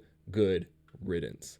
But let's not forget, someone still needs to put Nishiki in his place, and he conveniently shows up to Ede's all like, I'm gonna do whatever it takes to be on top of the Tojo. I loved Yumi, but she never cared about me. I'm gonna change my fate. Shut the fuck up, Nishiki. Kiryu says, you can catch these hands too, and then proceeds to give them to Nishiki. Turns out Nishiki wasn't ready because this boss battle is actually surprisingly easy if you're good at the rush style. So, pro tip. Nishiki gets his ass kicked, Kiryu recovers the pendant and finds out that his picture is in it. Even through amnesia, Yumi still had faint memories of Kiryu, and the power of love kept her going during her darkest hour. And after another touching moment, we find out that the pendant was the key to the vault that housed the 10 billion yen. And if you didn't know already, 10 billion yen is a shit load of money. No wonder everyone's out here killing each other. Yumi out here ready to blow the whole thing sky high, but then Kiryu gets shot? I thought we already beat everyone up. Again, no one can take a hint, and Jingu's back. Right when he's ready to kill Kiryu, Haruka decides to play hero. Gun goes off. Oh shit, he did not just shoot her. Oh damn, Yumi took the bullet? What the fuck? Jingu then points the gun back at Kiryu, and this time Nishiki shanks the shit out of Jingu. Nishiki's tight because Jingu played him, and then proceeds to shoot the bomb with him and Jingu in the vault. Boom! Bomb goes off. It looks like the entire floor goes up in smoke, but somehow the money isn't destroyed. It just rains out of the building. Also, the room everyone's in got blown the fuck up, but apparently the blast didn't do anything to Kiryu, Yumi, or Haruka. Shout out to video game logic. Everything is not okay because Yumi still has a bullet in her. Kiryu and Yumi finally confess their love to each other. Kiryu gives the ring back, and there's another very touching moment that makes you feel for the whole group. Yumi doesn't make it though, and Haruka just lost her mother. And after all of that, these dumbass cops are still pointing guns at him. Really? Really? At least Kiryu still has the chairman position to look forward to, right? Wrong. Just how his dumbass decided to go back to the Tojo after Yakuza 0, Kiryu's over here trying to get out of the Tojo at the end of this game. Within a matter of minutes, Kiryu was inducted as the chairman of the Tojo clan, but then immediately announced his resignation and retirement from the Yakuza. Kiryu is once again a civilian. He named Tarada, the useless ex-Omi head, to be his successor. So there you have it. Everyone who was once close to Kiryu is dead. He gave up on being the head of the Tojo, and he has to take care of this girl who isn't even his. My man's really got the short end of the stick for the last 10 years, and probably for the next 10 until this girl is finally grown up and can move out. Also, I stopped liking Haruka during the final cutscene because she just decides to up and leave Doggo, like in the middle of the city. Lil homie was loyal to you this entire game after you nursed him back to health, and now you just go and abandon him, and she wants to use this bullshit excuse like, oh, I want him to find his mother. Nah, Haruka, that's not cool. Shout out to Doggo, Kamurocho in the early 1980s. Everybody's living it up. I mean, it's the 80s. But there's this sketchy looking dude in a trench coat that literally no one notices. For real, I'd be all like, yo, that guy's got a gun. We gotta bounce. Yeah, he definitely got a gun, but we know nothing else at this point. He works his way through the building and hears gunshots. What the fuck is Kazama doing shooting people? Dying guy tells trench coat dude to get his child who's trapped in the room on fire. He finds the child with his mother and tries to help. She's like, nah fam, and tries to jump out the window. He stops her and she's all like, why don't you let us die? Homie literally slaps sense at her, says don't throw your kid's life away, and right after that she gives the kid up. Black screen. Now it's current day Kamurocho, and Kashiwagi got a nice ass office upgrade and is in the Millennium Tower. Even with his nice ass office, he's stressed out because Tarada, the ex-Omi chair, is now Tojo chair. You guys might remember that from the last game. He knows it's about to go down because these two groups do not like each other. Also, Millennium Tower, some real sus shit is going down because someone we don't know is talking to someone else we don't know about fireworks and vengeance and Kamurocho and a sea of flames. We learn they have a common goal, but the two people are not necessarily on the same team. Finally, we get to see our man's Kiryu. and his badass dragon tattoo. Haruka's growing up, and Uncle Cass continues to look out for her. It's been a year since the events of the last game, and Kiryu and Haruka make regular trips to the graves of those they lost. Today is one of those days. The nice thing about this game is it gives you optional recap of Yakuza 1 in case you don't remember and completely missed it. But we're not going to talk about that because we already did a full video on it. Really, why are you still watching this if you haven't seen my Kiwami 1 video yet? While at the cemetery, Terada shows up to speak with Kiryu. Terada plans to swear an oath with the current Omi chair Goda in order to prevent a war. Since the debacle of the last game, the Tojo are in complete shambles and can't handle any more wars right now. Kiryu's all like, I'm a civilian now, and the Yakuza are my past. Then BAM! Terada gets shot by the Omi? Even though they all have guns, Kiryu whips everyone's ass, but it doesn't matter. Terada takes another bullet that looks fatal. Terada asks Kiryu to take a letter to Chairman Goda, and on the way to the hospital, Terada dies. For a small child, Haruka sees a lot of death and destruction. How is she not doing serious therapy right now? But she's also smart and says she'll stay at Sunflower Orphanage until Kiryu does what he needs to. Back at Tojo HQ, Kiryu shares the letter with Lady Dojima, acting chairwoman of the clan since Terada died. And if the name sounds familiar, she's the widow of the same Dojima that got killed in the last game. After some heated arguments about war and clan survival, Kiryu's all like, no disrespect, but fuck you. I'm going no matter what. I promise Terada, I still need to atone for Nishiki's fuck-ups in the last game. Sorry, your husband is dead. The captains don't agree with the plan because it's a suicide mission, but for no reason at all, Lady Dojima pulls out a fucking sword and is all like, Kiryu's risking his life for this. Anyone who objects, pull up. That's a big dick power move. I need to start doing that at work. Just whip out a katana every time someone tries me. Before going to see Goda, Kiryu requests to speak with Dojima's son, Daigo. Kiryu believes that he can rebuild the Tojo, but Lady Dojima says he's nothing but a drunk fool now. The traditional way of meeting people in this game then ensues. You find Daigo. Daigo's people are dicks, so you kick their asses. You try to talk to Daigo. He doesn't listen, so you beat him until he does. Like I said before, Kiryu believes Daigo can save the Tojo clan and wants him to hold it down in Kamurocho while he goes to speak with Godo. But Daigo said, fuck that. I have a score to settle. Daigo went to jail for 5 years after making a move on the Omi and blames them for messing up his life when he got by Ryuji Goda, the patriarch of the Goryu clan and Chairman Goda's son. Basically, Daigo got baited into a fight but was sent to jail instead because the cops are waiting and he was carrying. They make it to Kansai, also known as Sotenbori, you guys might remember Yakuza 0, and they have a night to kill before their meeting. Kiryu decides to stop at the Grand, yes, the same Grand that Majima ran in Yakuza 0, because Kiryu attracts these kinds of situations. There are a bunch of dicks making a ruckus at a nearby table. Their boss is this nasty looking Fable 1 mutton chop having D-bag that's beating the shit out of his own people because they called him the Dragon of Kansai. As always, Kiryu steps in, the homies try him, they get dropped on pianos. Bossman is super impressed by Kiryu whipping everyone's ass and offers to buy him a drink. Kiryu's all like, fuck your drink, until Bossman mentions he's with the Goryu clan. Then he introduces himself as Ryuji Goda. Wait, you telling me Daigo got by Mutton Chop Man? Kiryu shares his name, but then shit gets really intense. You can tell because Goda's eyes get all squinty on the unnecessary close-up.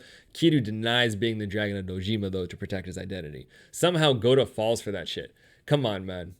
How many Kiryu Kazumas do you know? Then Ryuji proceeds to share all kinds of confidential information with this complete stranger. Dragon of Kansai pisses Ryuji off because Kansai part. He says that there should only be one dragon and aims to take out the Dragon of Dojima with a fireworks show in Kamurocho. He's basically telling the stranger that a war between the Omi and Tojo is about to begin. Weird flex maybe? Back in Kamurocho, BAM! The top floor of the Millennium Tower, Kashiwagi's nice-ass office, goes up in flames.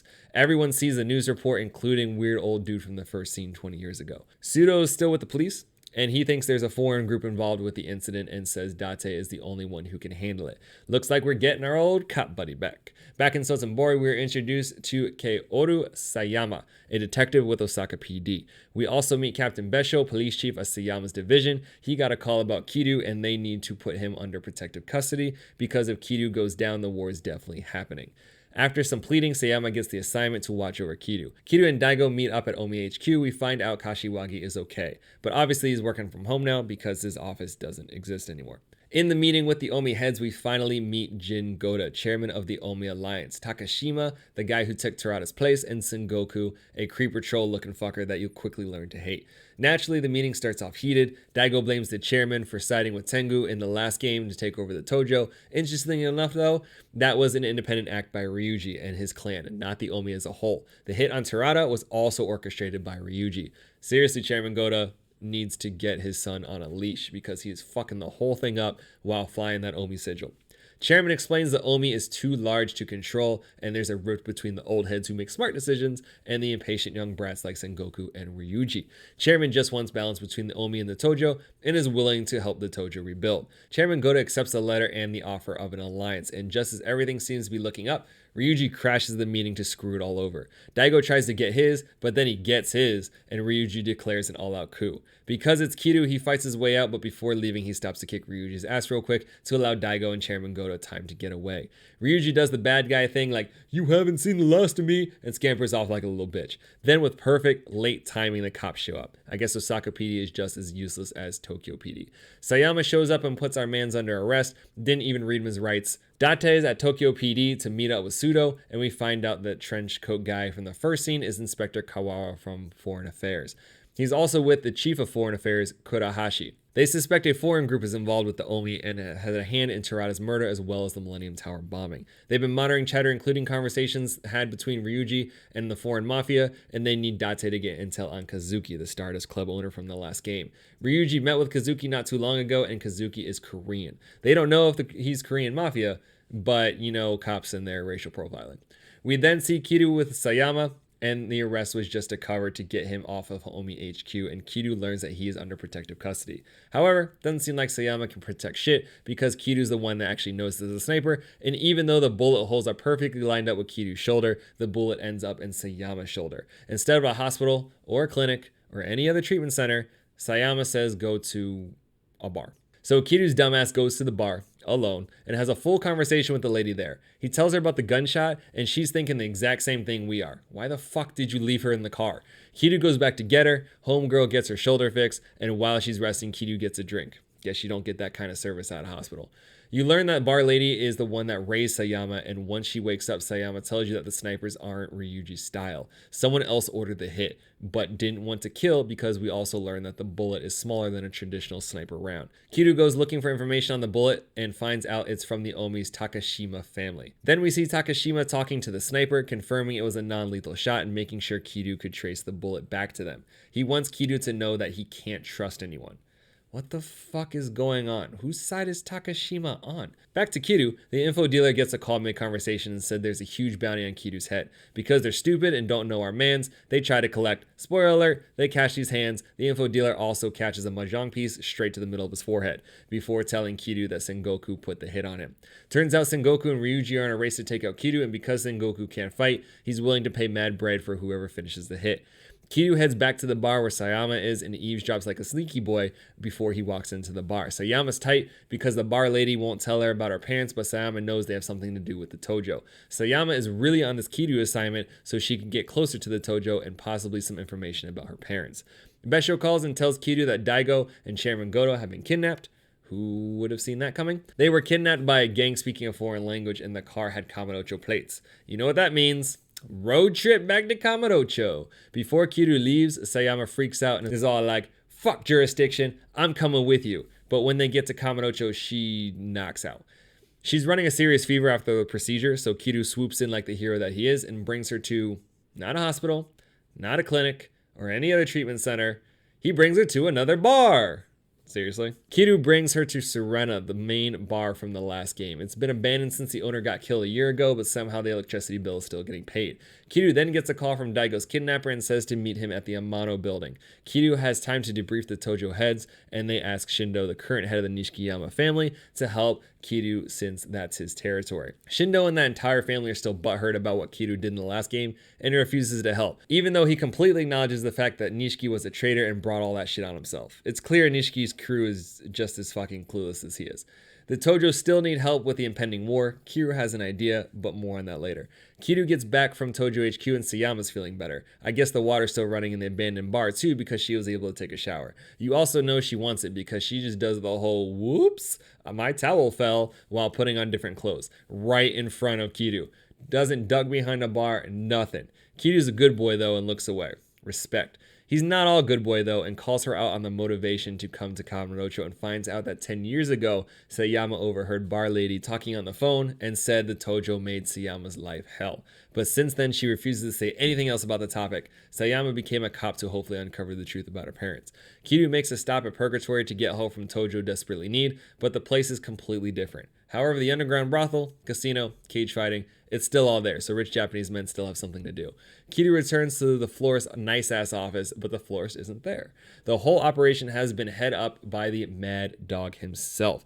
Majima went from Yakuza patriarch to president of Majima Construction and took over the florist's place after he contracted with Tokyo PD to do intel for them. Kiryu pleads for Majima to come back and help the Tojo, but he adamantly refuses unless Kiryu can do the one thing Majima's twisted heart yearns for: another fight. But in traditional florist fashion, it's a cage fight this time. Because Majima is the one guy in this entire franchise that really cannot take a hint, Kiryu whoops his ass for the 100th time, and we're only on like the second game.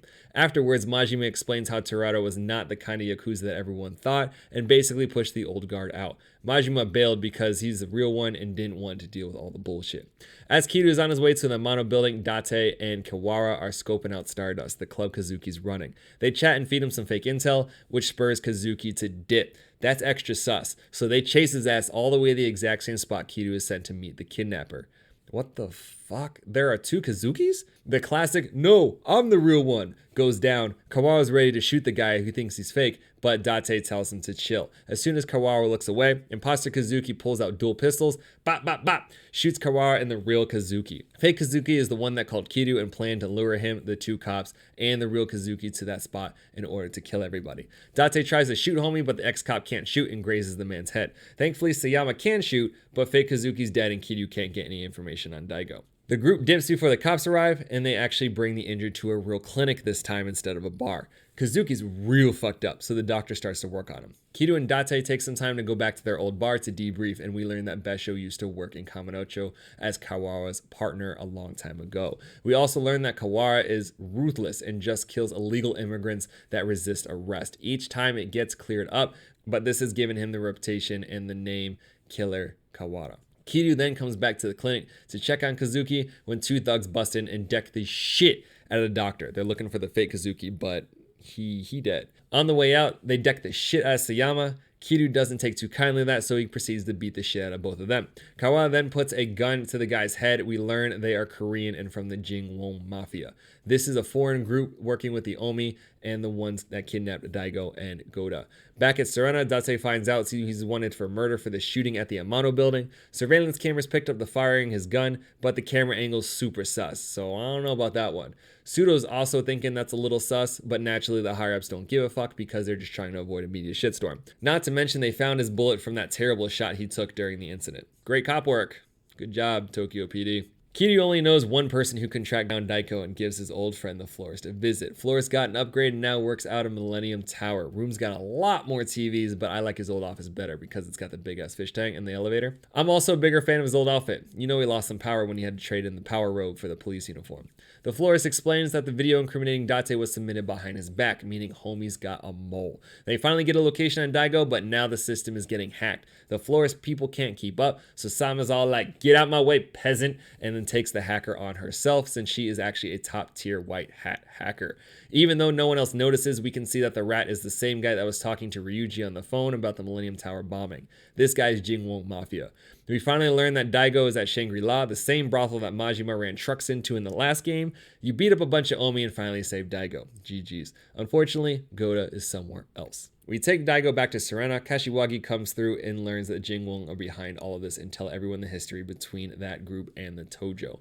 Over 20 years ago, when Dojima was running the family, the Jingwon Mafia was their biggest threat. Dojima ordered Kazuma and Shimano to hit the base and kill everyone, justifying it as it's either them now or us later. Kazuma wasn't too keen on the idea as he didn't want a war but went along with it anyway because it was an order from the top. This explains why the Jingwon are so hell-bent on killing the Tojo, and even though they were thought to be completely wiped out, the recent uprising suggests that there are a couple survivors from that night 20 years ago. Terada's funeral was the next day, and these Goryu assholes decide to crash it. Even for organized crime, that's low.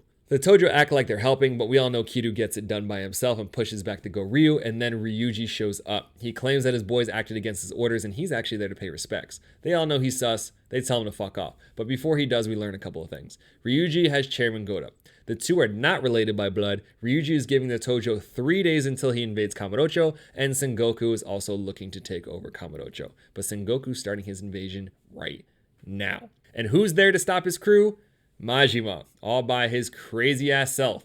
Nothing but a smile and his knife versus like 20 Omi. He gets messed up, but you should see the other guys, and Majima manages to find out that Sengoku's raid is all just a ruse to get Kiryu away from Tojo HQ. On top of all that, fuckwad Shindo, yeah, he's on Sengoku's payroll. Should have learned that from the first game. The entire Nishiki family can't be trusted. Kiryu rushes back to Tojo HQ, whoops a bunch of Omi ass to find the Tojo captains at gunpoint, and Shindo chilling with Lady Dojima. Shindo's true intentions is where it gets kind of awkward. Also, as they're talking, the rest of the Tojo officers are just getting straight bodied by Sengoku's boys. It's not looking good for the Tojo right now. Shindo wants to take over as Tojo chairman, and then he wants to take over Lady Dojima. Wait, huh? Homie really got a grandma fetish. She looks young, but we all know she old as shit, and Shindo is easily young enough to be her kid. The devs got real weird on this one. Kiryu doesn't take too kindly to perverts forcing themselves on the elderly, or another traitor coming from the Nishiki family, and solves the problem the way he does all of his others. By some miracle, they let Shindo's creeper ass live, but he chose death instead because he's probably like, if I can't have her, nobody can, and pulls out a gun. BAM! Daigo does his Beth Lethal weapon impression and pops Shindo in the chest, then gives him one more for feeling up his mom. Naturally, Lady Dojima's pissed and wants these Omi fucks out of her city. Oh lady, get off my lawn type shit. Back at Tokyo PD, Date learns that Kawara and Besho, Sayama's boss, were the cops assigned to the original Tojo Jingwon case 20 years ago, and that's why Kawara is working on it now. Kawara says he owes them one, tosses his badge to Date, and walks away. That's all sus as fuck. What is going on? Date reports the news to Sayama and Kiryu, and Sayama's all butthurt because Besho never mentioned this to her before. Girl, he don't need to tell you shit. Why are you tripping right now? So now she can't trust anyone because she feels all betrayed and shit. Kiryu's all like, we still need to find Goda. But Sayama sticks a gun in his face and says, fuck you, you're still in my custody. I need to know why my boss hasn't told me every second of his life story. So they go to Osaka PD. Besho tells them more about the case over 20 years ago, including the Jingwon had 36 people, and they only found 33 bodies. Which means, according to Besho, there are 3 survivors, and Besho knows one of them, someone who calls himself Mirai. The Jingwon's creed is death before dishonor. These guys go hard. Mirai is willing to abandon that creed, so Besho relocated into Osaka in order to protect him from the Mafia's retribution. Sayama's also off the case now because the shit's getting too dangerous, and Besho's trying to protect her. But we all know damn well that she's not done. Kiryu catches up to Sayama, and even though they're in the middle of a shitstorm of conspiracy, even though at least 2 organized crime groups want them dead, they go out on a date? They get some takoyaki, hit the driving range, Kiryu somehow manages to win a bear from that possible fucking claw machine, I'm calling hacks, and they end up at Sayama's secret spot. Kiryu flirts with her in his own awkward but intensely straightforward way, and then just straight up tells her to go to bed. Really, Kiryu? You know she wants it. What are you waiting for? The next morning, Kiryu meets up with Sayama, and Homegirl drops a bomb no one considered until now. What if she is one of the Jingwon survivors? Her parents were killed by the Tojo some 20 years ago. I guess she looks Korean. I have no idea. It's possible, right?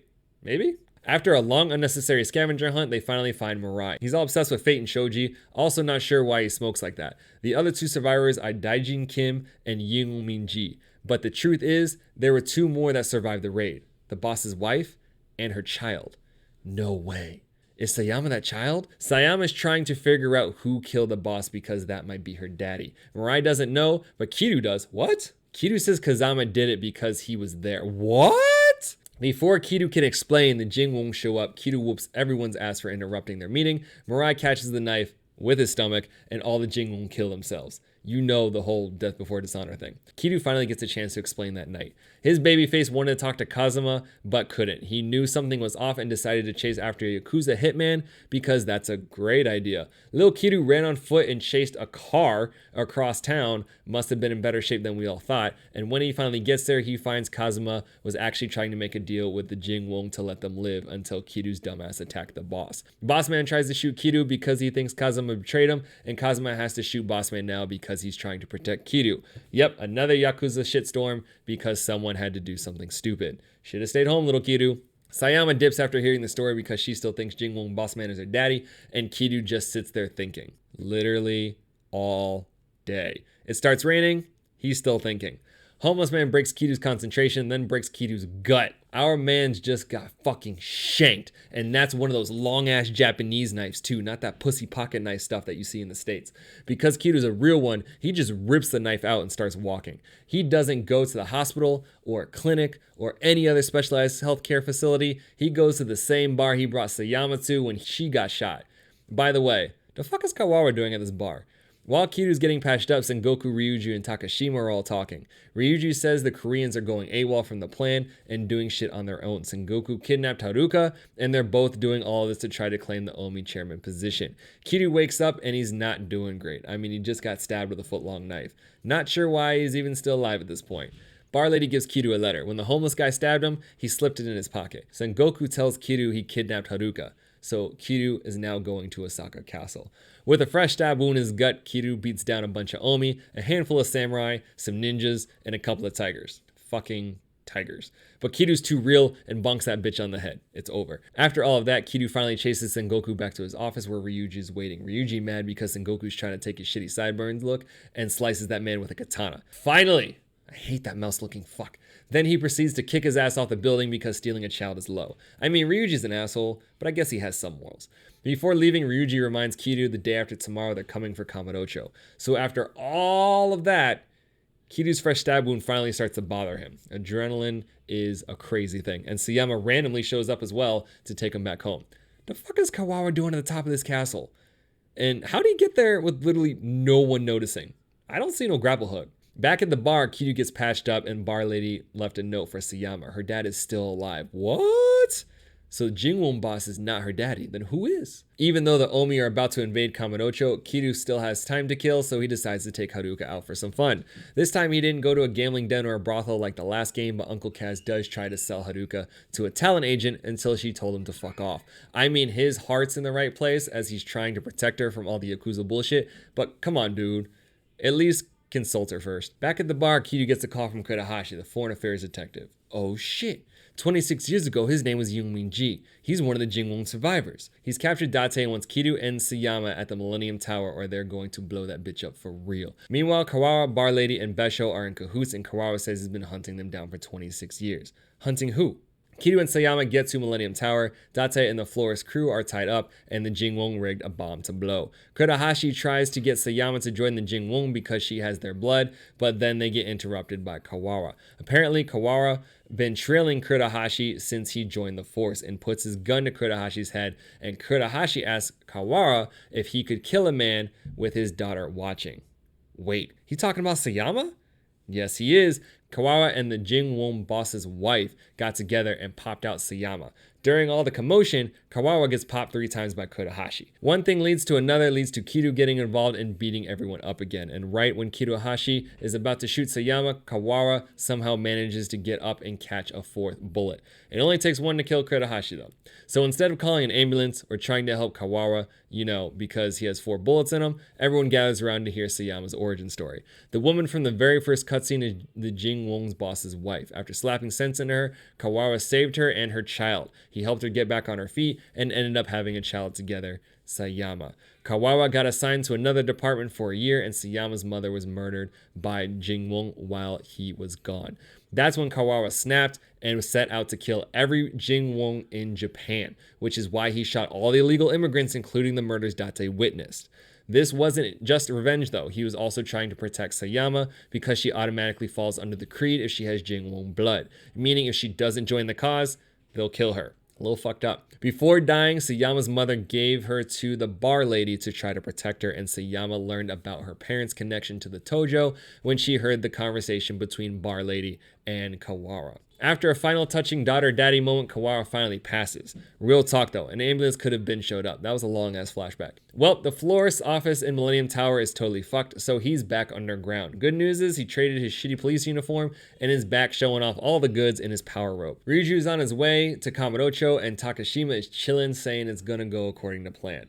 What plan? Date pulled an encrypted CD off Kurohashi, but it can't be decoded unless they use the advanced software available at police stations. Sayama agrees to check it out when she goes back to Osaka with Bar Lady. Kiryu meets up with Sayama before she leaves and she breaks down about her past and gets super emotional about this whole situation. She's about to leave until Kiryu grabs her arm and then BAM! Brings her in for what seems like a really long, awkward kiss. but fuck it. Our man's finally did it. He gets the girl. Let's go, Kiryu. I just hope she doesn't die like the girl did in the last game.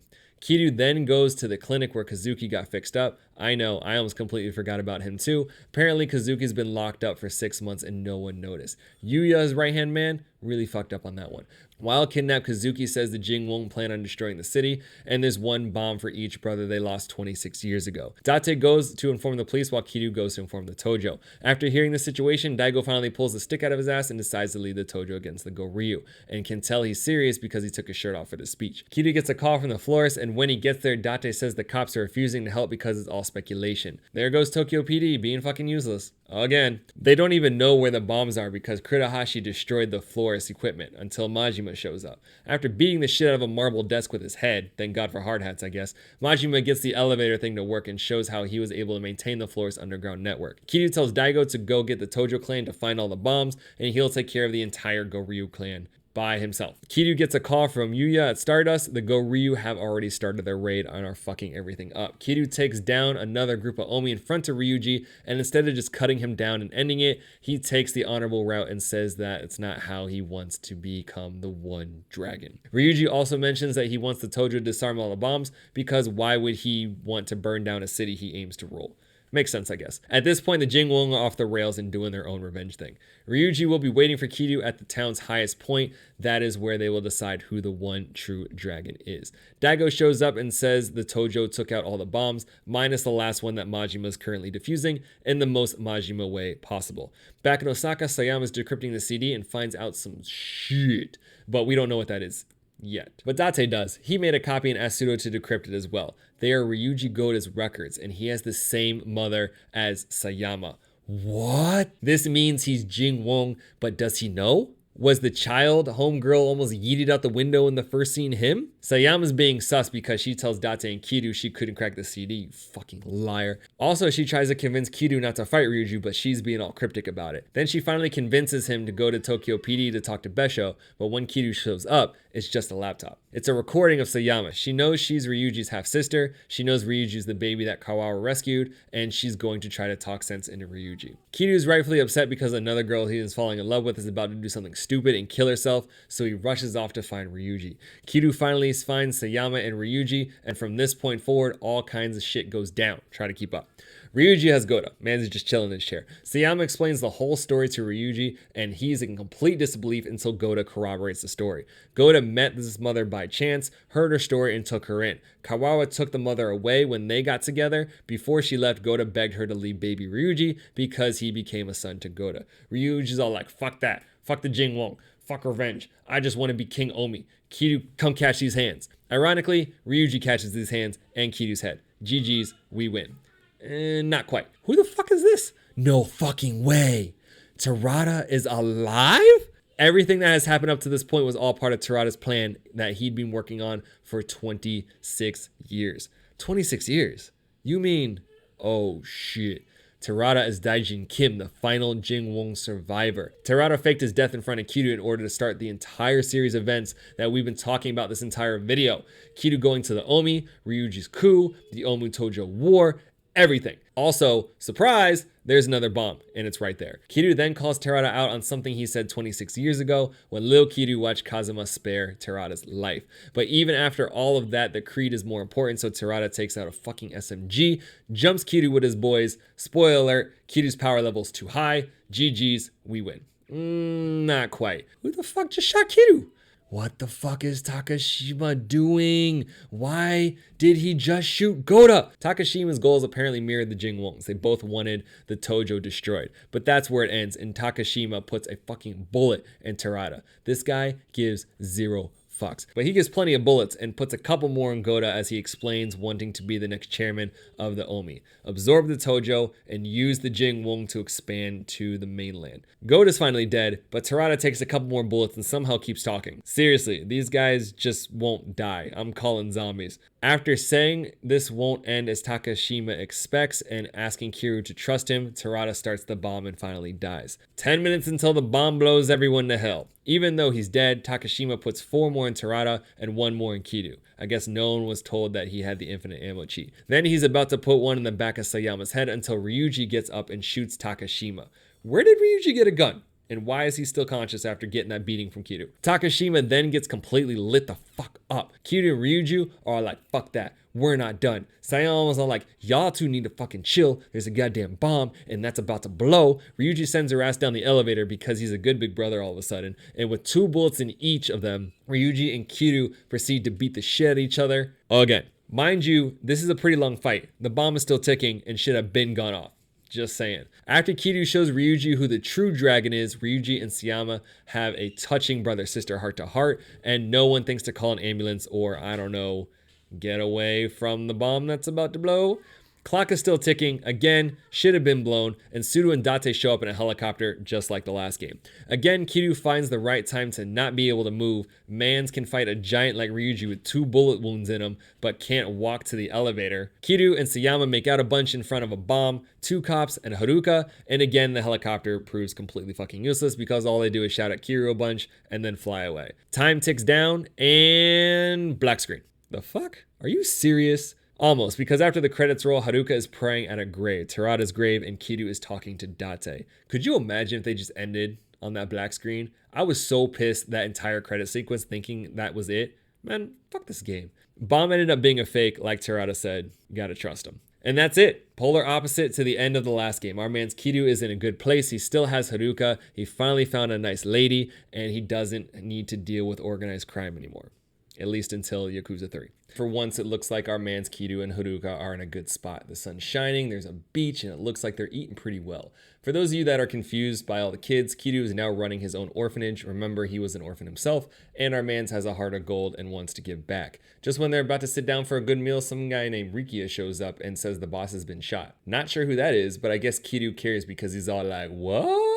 Then we're transported back to the city where we see Daigo in deep contemplation. He's now the 6th chairman of the Tojo clan after the events of the last game. He gets a call from someone about the deal. Daigo stonewalls him and basically says the Tojo are out. Take your ass somewhere else. His assistant asks if that was the Okinawa deal and urges him to reconsider as it could net the Tojo over 100 billion with a B yen and make them a powerful ally in the government. Remember, after the last 2 games, the Tojo are hardcore struggling to stay afloat. Daigo tells his assistant to shut the fuck up. He knows what's at stake but refuses to let anyone take the land because of everything the 4th chairman, remember Kiryu, has done for the Tojo. Looks like Kiryu's orphanage is in the middle of some big land conspiracy. Daigo goes back to Tojo HQ and holy shit, Kazama's waiting for him? I thought he died in the first game. Kazama throws Daigo the deed to the Okinawa land and says they can't walk from that deal. Daigo holds his ground and is all like, what happens if I do? Then Kazama reaches in his pocket. Daigo pulls a gun and BAM! The 6th chairman just got shot. Shit got really real really quickly. Meanwhile, Kiryu's rushing to the hospital to see this other boss that got shot. His name is Nakahara, and he got shot in the stomach right next to his daughter, Saki. Big boy in the purple, Mikio, thinks it has to do with the land deal because the deed is gone. Saki then shows Kiryu a sketch she drew and confirms that's who shot Nakahara. Haruka and Kiryu are like, what the fuck? Because the sketch looks exactly like Kazama.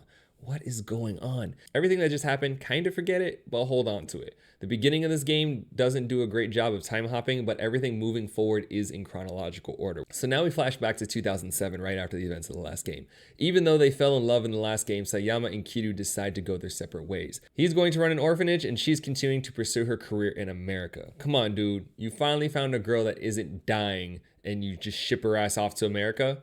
He doesn't even kiss her goodbye, even though they made out in front of a bomb in the last game. Kiryu then goes to say goodbye to the rest of his Kamurocho friends, including Majima, who got a really badass eye patch upgrade. He asks Majima to join the Tojo again and look after Daigo while he is away. As we all know by now, the only way to convince Majima to do anything is to beat his ass. So we do. 6 months go by and Kiryu is now running Morning Glory, the orphanage in Okinawa. 6 months after that, Kiryu is getting eviction notices by the dudes he met up with at the hospital. Kiryu approaches them to learn that they are part of the Ryudo family, one of the 2 Yakuza families on the island. Rikia is the captain of the family, and naturally, we need to beat his ass if we want to get answers from the boss. So we do. Clearly, he doesn't know where the dragon and Dojima. We go to see the boss, Nakahara, and learn that he has a buyer willing to give him a fuck ton of money for all of the land that he owns. Kiryu then does one of his famous man-to-man speeches, but it basically boiled down to, fuck off, we're not leaving. Why would you try to evict innocent children from their home? Then we learn some stuff and starts to tie everything together. Defense Minister Tamaya and Land Minister Suzuki are both trying to push proposals that require the land that Nakahara owns, the same land that Kiryu's orphanage is on. Tamaya wants to build a military expansion project to better protect Japan. Suzuki wants to build a resort to build up Okinawa's economy. This is likely why people are getting shot and why deeds are getting stolen.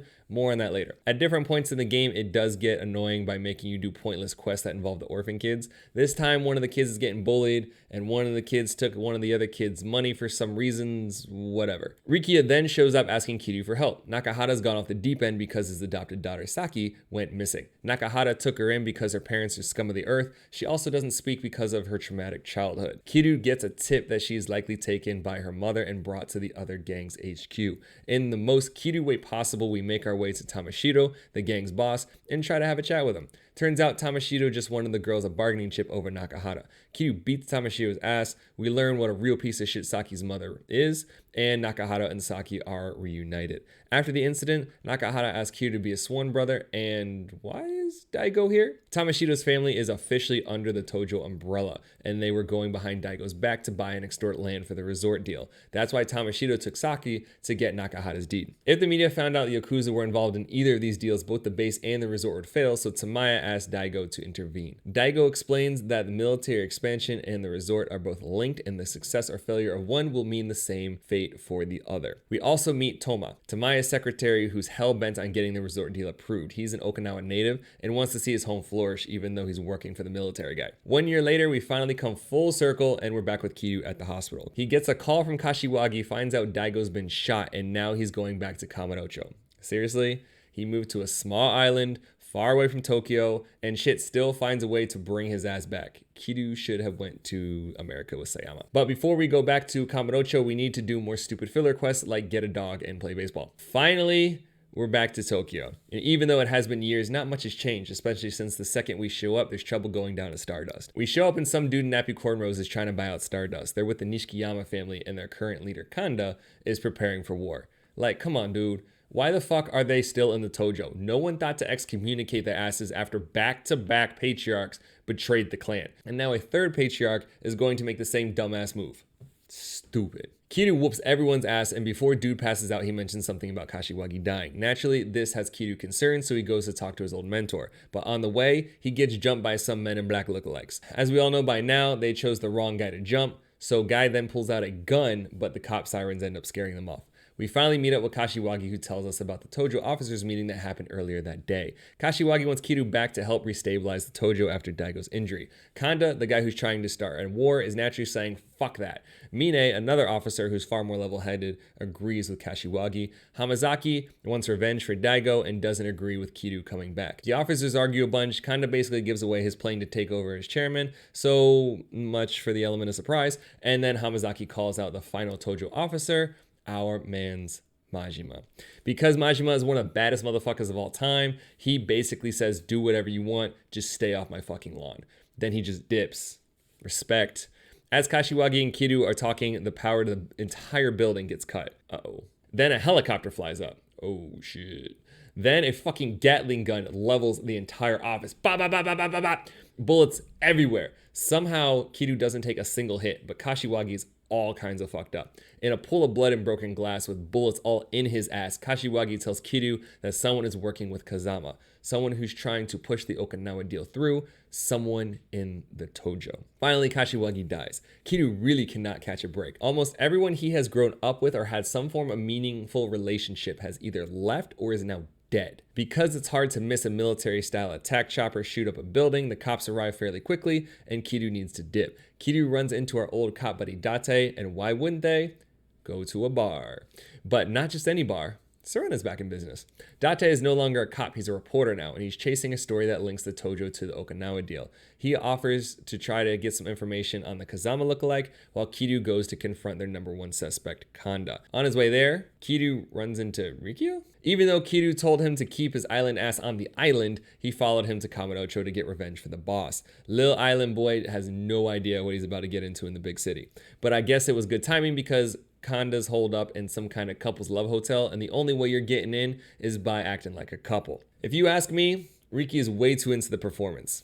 To each his own, I guess. They finally reach Kanda, and of course the devs had to add another fat bald guy in a diaper. Even though Mans was acting all bad and shit when the officers meeting, his literal first reaction is to run away like a little bitch. You fight off all Kanda's boys, not sure why they're even allowed in the hotel because none of them look like couples, and then you get to the VIP room. Kanda's doing his best frogman, not sure how long he was holding his breath, gets the jump on our Mans, but then gets his fat ass tossed. He then gets his fat ass beat down and says Hamazaki offed Kashiwagi because he's trying to take over Kamurocho.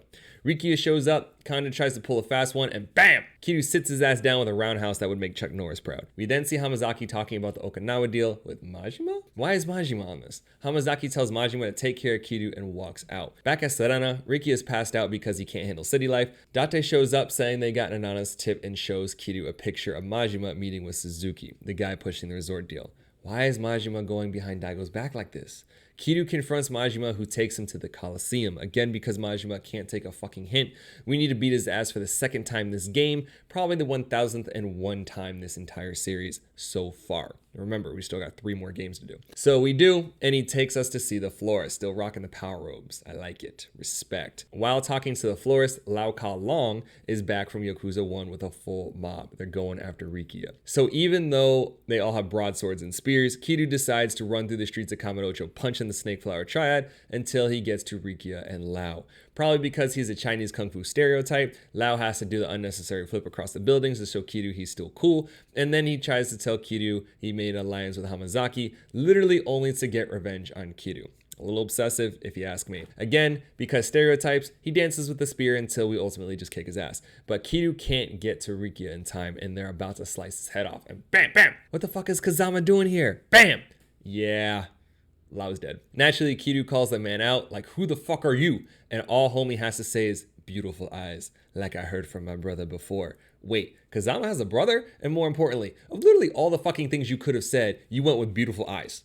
It's nighttime, and you're at least 25 yards away. How the fuck can you even see his eyes? Kiryu goes back to the florist's office to regroup with the homies. Riki is still shaken up, you know, because he almost got guillotined. Thankfully, Kiryu finally convinces his ass to go back to Okinawa. Then Mine shows up.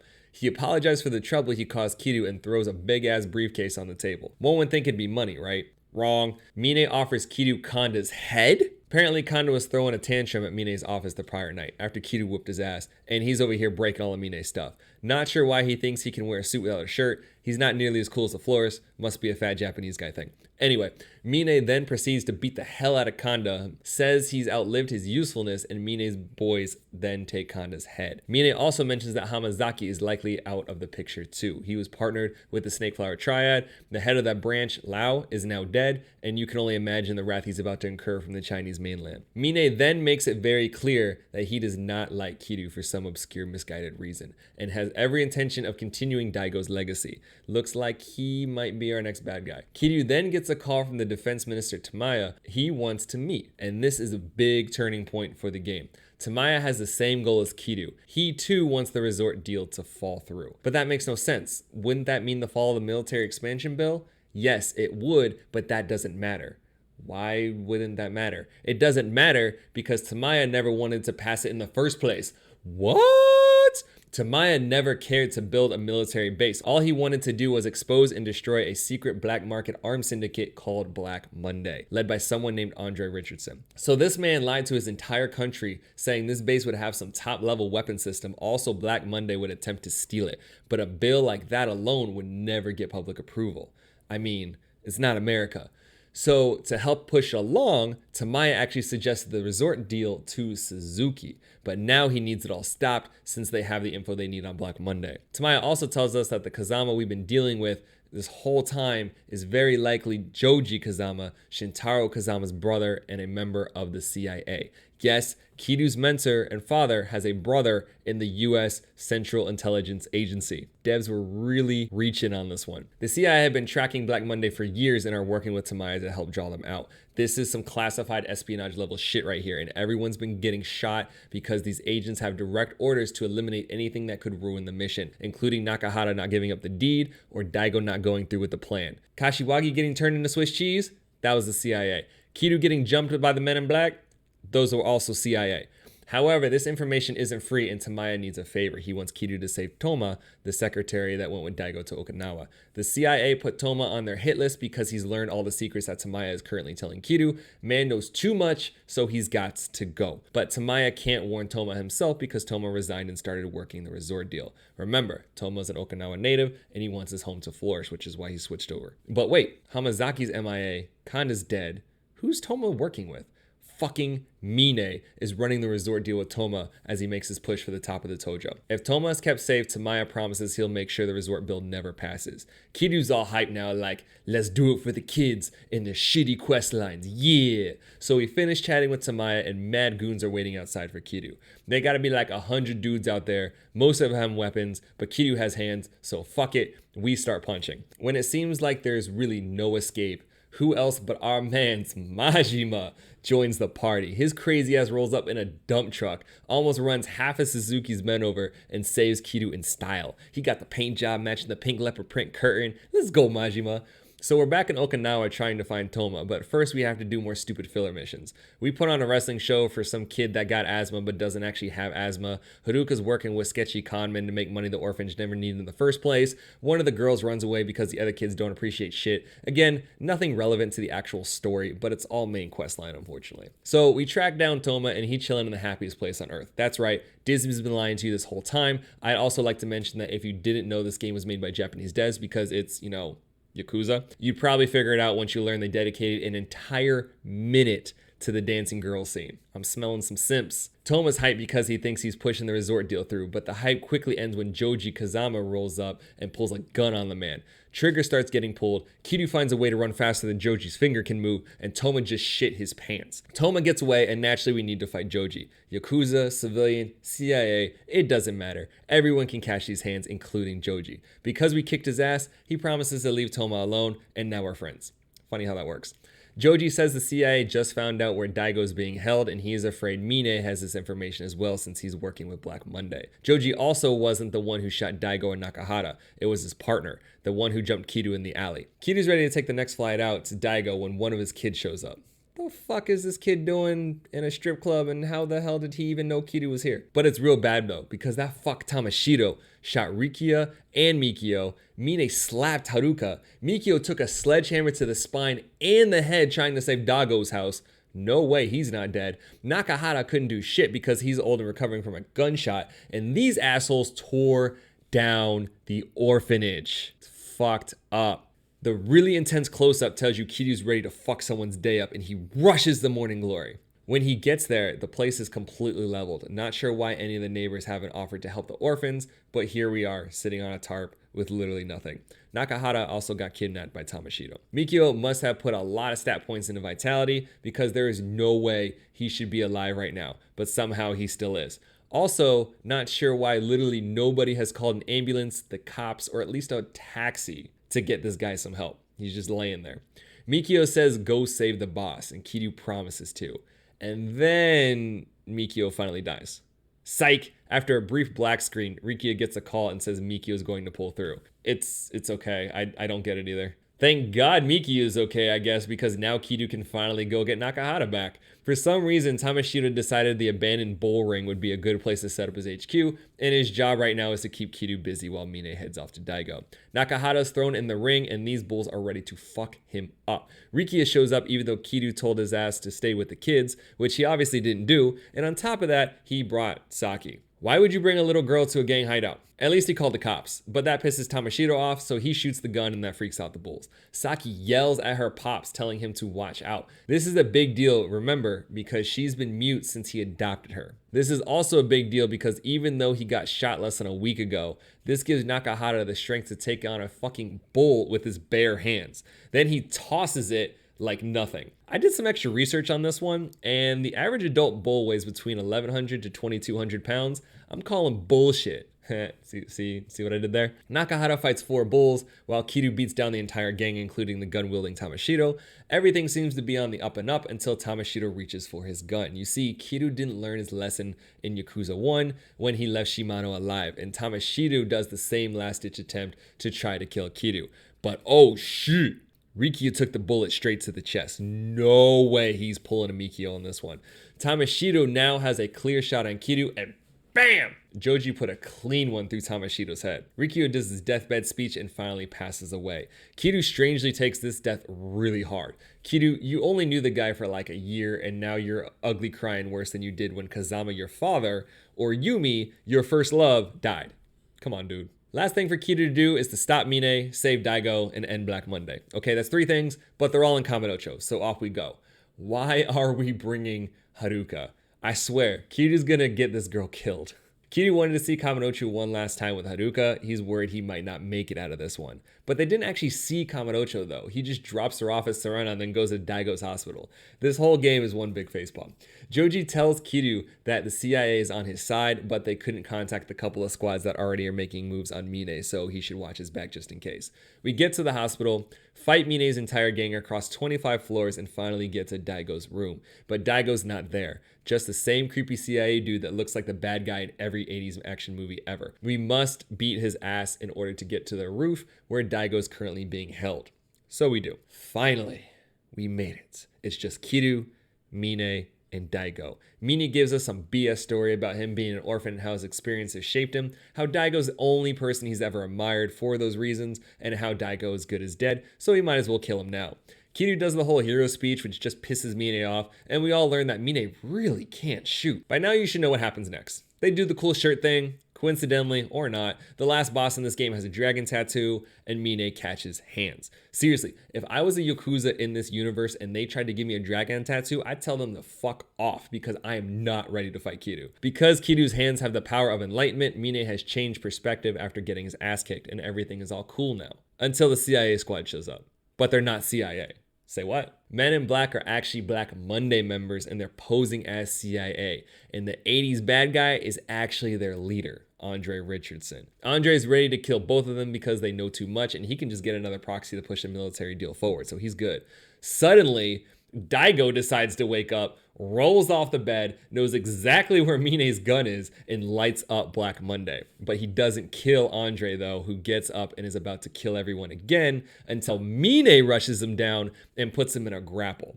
Mine apologizes to Kiryu and Daigo and then pile drives himself and Andre straight off the edge of the building. With perfectly late timing, Kazama and Haruka show up in a helicopter to pick up Kiryu and Daigo. Seriously, what is with this game and helicopters in the final scene? Well, looks like Kiryu has saved the day again and he and Haruka are going back to Okinawa. Just before he leaves, Kiryu gets stopped by Hamazaki?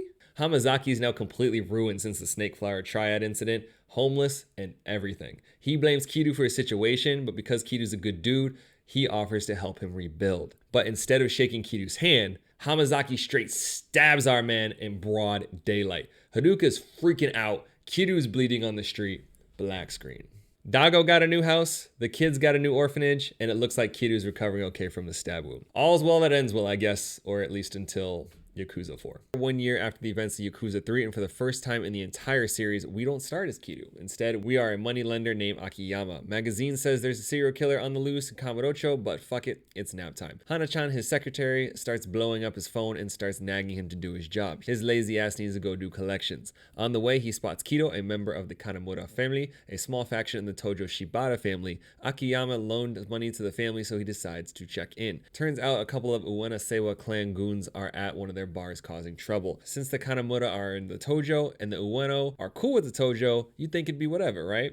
Wrong. They're on Tojo turf, they're disrespecting the family, they gotta go. But because Kanemura are a bunch of peasants, they must rely on Arai for everything. Arai is the family captain and Kido's Aniki. He's currently at Kamurocho Hills with the head of the Shibata family. You might remember that building from Yakuza 2. We then learn more about Akiyama. He lends money in a special way. There is a quote-unquote application process where the loanee must prove their worth by passing a test of character. Rumor is he doesn't even charge interest, which is absolutely unheard of for any kind of lender. While chilling with the homeless homies, Akiyama sees Arai with Shibata at Kamurocho Hills. They were trying to get a valuation on the property.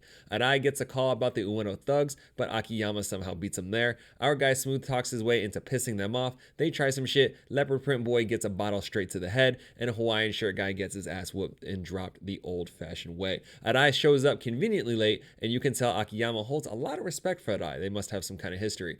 Because everyone in the Yakuza universe lets their guard down way too soon, Ueno guy gets up, pulls a gun. Arai catches a bullet and Ueno guy runs away. Akiyama tries to track down the guy only to hear a gunshot go off behind his office. Arai put a bullet in this man's head. Dead as fuck, and Arai's apparently doing okay considering he just got shot. Arai runs off and this random bum-ass cop just casually walks up and starts putting fingerprints all over the body. Bum cop casually starts talking to Akiyama before more cops show up just in time to take the wrong guy to jail, like they usually do in these games. Tokyo's finest added again. This is all going on while Hana-chan is screaming at Akiyama like that's really going to help. We then get a quick flashback to a homeless Akiyama. Dude's sleeping again but wakes up and when boom! The Millennium Tower goes up in flames. It starts raining money and Akiyama starts collecting. If this looks familiar, it's because these were the events that took place during Yakuza 1, 5 years prior. And if that doesn't look familiar, go watch my other explained videos for games 0 through 3.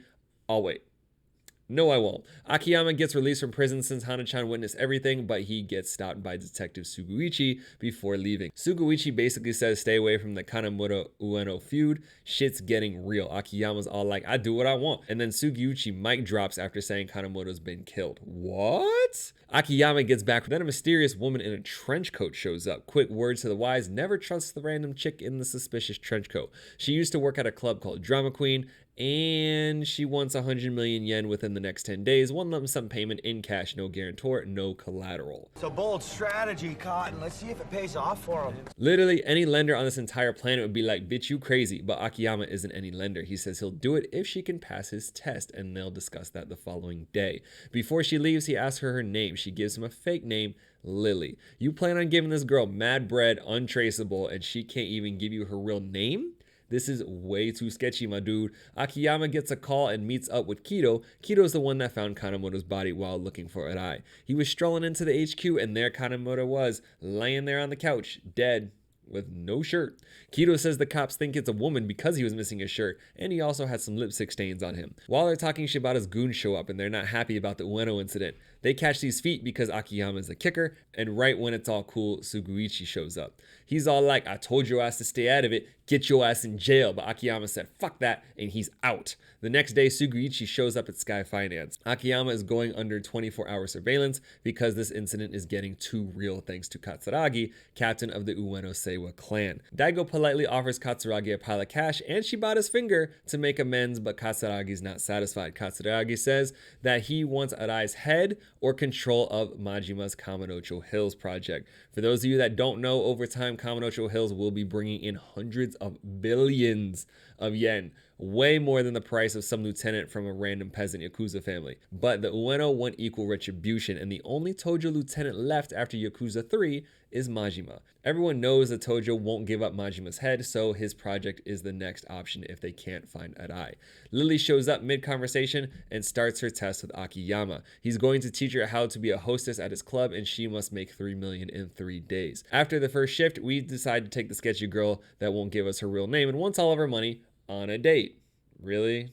Akiyama? Come on, dude. He ends up kissing her because she reminds him of an ex-girlfriend. That always ends well, and naturally we get interrupted by more Shibata goons. Goons catch feet, they escape, and we call it a night. The next day, we're talking with Kido. Arai is still missing, and Kido wants to know why Akiyama cares about any of this. I kind of don't blame him. Akiyama says that he was a young hotshot banker 5 years ago, but was fired after being set up on some BS embezzlement charges. Akiyama spent literally all of his money trying to clear his name and ends up homeless. The Millennium Tower bombing that rained money was his saving grace, and he managed to pick up an easy mill that then helped him start his current businesses. But because mans can't catch a break that day when the Millennium Bomb went off, he gets jumped by some thugs. Arai is the one who saved Akiyama, and now he's trying to do what he can to support Arai in return. After failing to do collections again, Akiyama stumbles upon Drama Queen, the bar Lily says she used to work. Turns out it's a gay bar, so she lied about working there because they don't employ females. That's pretty sus, so we go in and ask around, but no one's there. No one but a dead manager. Man's looking just like Kanemoto, except this time he don't have pants. Near the body we find a Shibata family coat and lighters that look like the one that Lily had. She didn't do it, did she? We're naturally freaked out, so we run back to the office only to find Hana on the floor and the entire place trashed. She was talking with Kido when thugs from the Hatsushiba clan pull up, pistol whip Hana, kidnap Kido, and steal Sky Finance's client registry. Hatsushiba are helping Shibata with their dirty work. We fight our way through the gang, beat up Japanese George Michaels, and find out the registry was stolen because Shibata is trying to find Lily. Why is Shibata going after Lily if she has nothing to do with the Ueno incident? Our club calls us, looks like Lily made the money, so we call her to say we're going to give her the 10 mil on the roof of the Millennium Tower. We could have easily just had her come to our office or meet literally anywhere else, but I guess Akiyama likes a view. He gives her the money, but before they leave, man just straight up calls her out. Why did you kill them? Holy shit, Lily really is the serial killer? She killed Kanemura and the drama queen manager. The Shibata goons jumped them on their date because they actually wanted Lily and not Akiyama. But why? If Lily answers these questions and explains herself, she'll never have to pay the loan. But then she says Akiyama will get his money even if it takes her whole life. Come on, girl. We need answers. They say their goodbyes and she leaves. Get ready because this entire story is all about giving you one answer and 1,000 more questions. We get a call from our club manager and some douche decided to take off his shirt and sing shitty karaoke. His name is Minami, is one of Majima's boys, and he's looking for Lily. He gets tight Akiyama isn't snitching on Lily, so he wants some action. Guess what? He got that action and gets his ass whooped. Then Majima shows up asking about Lily as well. Finally, Akiyama gets some answers. Her name is Yasuko and Majima needs to keep her safe. But why though? Majima's trying to make amends for messing up 25 years ago in 1985. If you played Yakuza 0 or watched that explained video, this next scene might look a little familiar. Back in 85, Majima and his sworn brother Saejima planned to run a hit on Ueno leadership. At this point, the Tojo and Ueno were not on great terms. By the way, Yasuko is Saejima's sister, but that's not important right now. But what is important right now is that they're going balls deep, bag full of guns, not expecting to survive. The next day is the hit and Majima doesn't even show. Saejima says fuck it, pulls up extra strap like Neo in the Matrix. Wouldn't advise putting one in your mouth though. Don't think the Yakuza dental plan covers that. Anyway, he just starts lighting dudes up like bop bop bop bop bop. However, I do have a couple issues with the scene. First, Ueno literally just walked into a ramen shop. How the hell did they get their food so quickly? It takes me 5 minutes for someone to take my damn drink order, let alone serve my full meal. Second, how do literally none of these dudes have guns? And the one guy that has one, why does he wait until half his crew gets slaughtered or start shooting and miss all but 2 bullets that end up in Saejima's shoulder? What the fuck? Anyway, Saejima's fucked up the entire Ueno squad. Black screen. And text roll tells us that Saejima was in the Tojo Sasai family. They prosecute Saejima and he gets the death penalty for murdering 18 people. As he awaits his execution 25 years later, he's suddenly transferred to another prison in Okinawa. First day in Okinawa and homie gets jumped by a bunch of Ueno. They get their asses tossed, but then Saejima gets his own ass kicked by a guard named Saito. The captain interrupts the beating and lets another prisoner talk to Saejima after taking a bribe. You can only imagine how filthy corrupt prison guards are in this universe. Prisoner might look familiar. It's Hamazaki from Yakuza 3. Yes, the same one that stabbed Kiryu. Saejima learns he's at a nameless prison that's privately funded. Not even on the map, this prison specializes in detaining and getting rid of Yakuza. Then Saejima gets real upset when he finds out that Ueno are still around. He didn't actually kill his mark. The Sasai family crumbled after the incident. The Shibata family rose up to take Sasai's place, and Majima not showing up was all according to some plan. So you're telling me my man is on death row and spent 25 years in jail for literally nothing. His boss and sworn family got erased, replaced by a rival family, and was betrayed by his own sworn brother Majima? That's downright depressing. I feel for you, Saejima. Hamazaki proposes breaking out of the prison. It's not quite the Shawshank Redemption, but it's a plan nonetheless. Basically, Saejima's going to fight off all of the guards while Hamazaki sneaks out and steals some stuff from the warden's office. They'll scale the prison wall with a homemade grappling hook after talking about trust for way too long, causing Saejima to fight even more guards. And let's not forget how he will literally be inches away from freedom and almost not make it until Hamazaki saves him. Then they must swim across the ocean to Okinawa, but again, they talk for way too long about brotherhood and Hamazaki gets shot, of course. Real quick, we're all the snipers during this prison break. We beat down like 50 guards and only Saito had a nightstick, and then Saito decides to pull his gun out while we're on the wall. Like, come on. Hamazaki catches 2 more bullets to what look like vital organs, but somehow manages to tell Saejima to find Kiryu and wrestle Saito off the wall. Yep. they gone. The next day, Saejima conveniently washes up on shore by Kiryu's orphanage. Saejima tells his story, but for the first time ever, Kiryu's all like, nah fam, I'm not helping you get revenge. You need a good reason. Saejima says, fuck your good reason. Kiryu goes, then I'll stop you. Saejima's all like, pull up. And for the first time ever, we are actually fighting the dragon of Dojima. Even though he just broke out of prison, swam across an ocean, and probably hasn't eaten a decent meal in 25 years, Saejima still has enough energy to lock Kiryu's OP ass in a stalemate. Haruka tries to break up the fight. Not her best idea, but then Saejima collapses. When he comes to, Saejima is given a bag that has clothing, money, and a note. Our man Kiryu really came through for the homie. Funny how fighting someone teaches you more about them. Saejima's finally back in Kamurocho, and we need to find Sasai and figure out what the hell happened in the last 25 years. We stumble upon Kido and get him to tell us about the florist. After some tedious investigating, we finally find his awesome underground office, but naturally information comes at a price. Again, the florist has us fighting in the Colosseum. We win, but the information Saejima gets probably isn't what he was hoping for.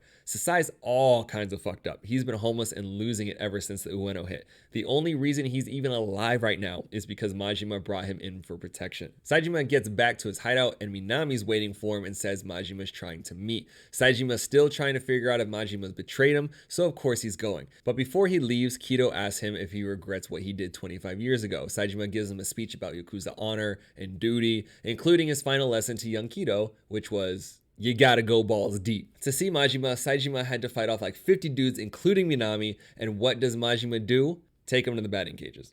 After 25 years, Saejima is naturally impatient for answers and tells Majima to stop fucking around when he catches the ball with his bare hands.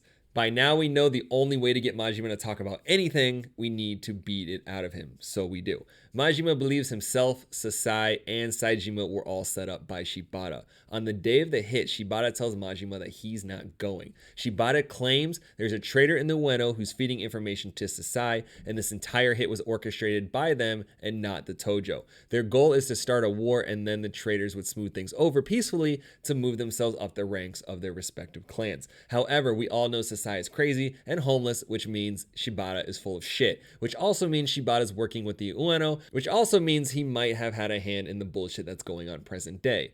This just got way more complicated, but it's gonna get worse, don't worry.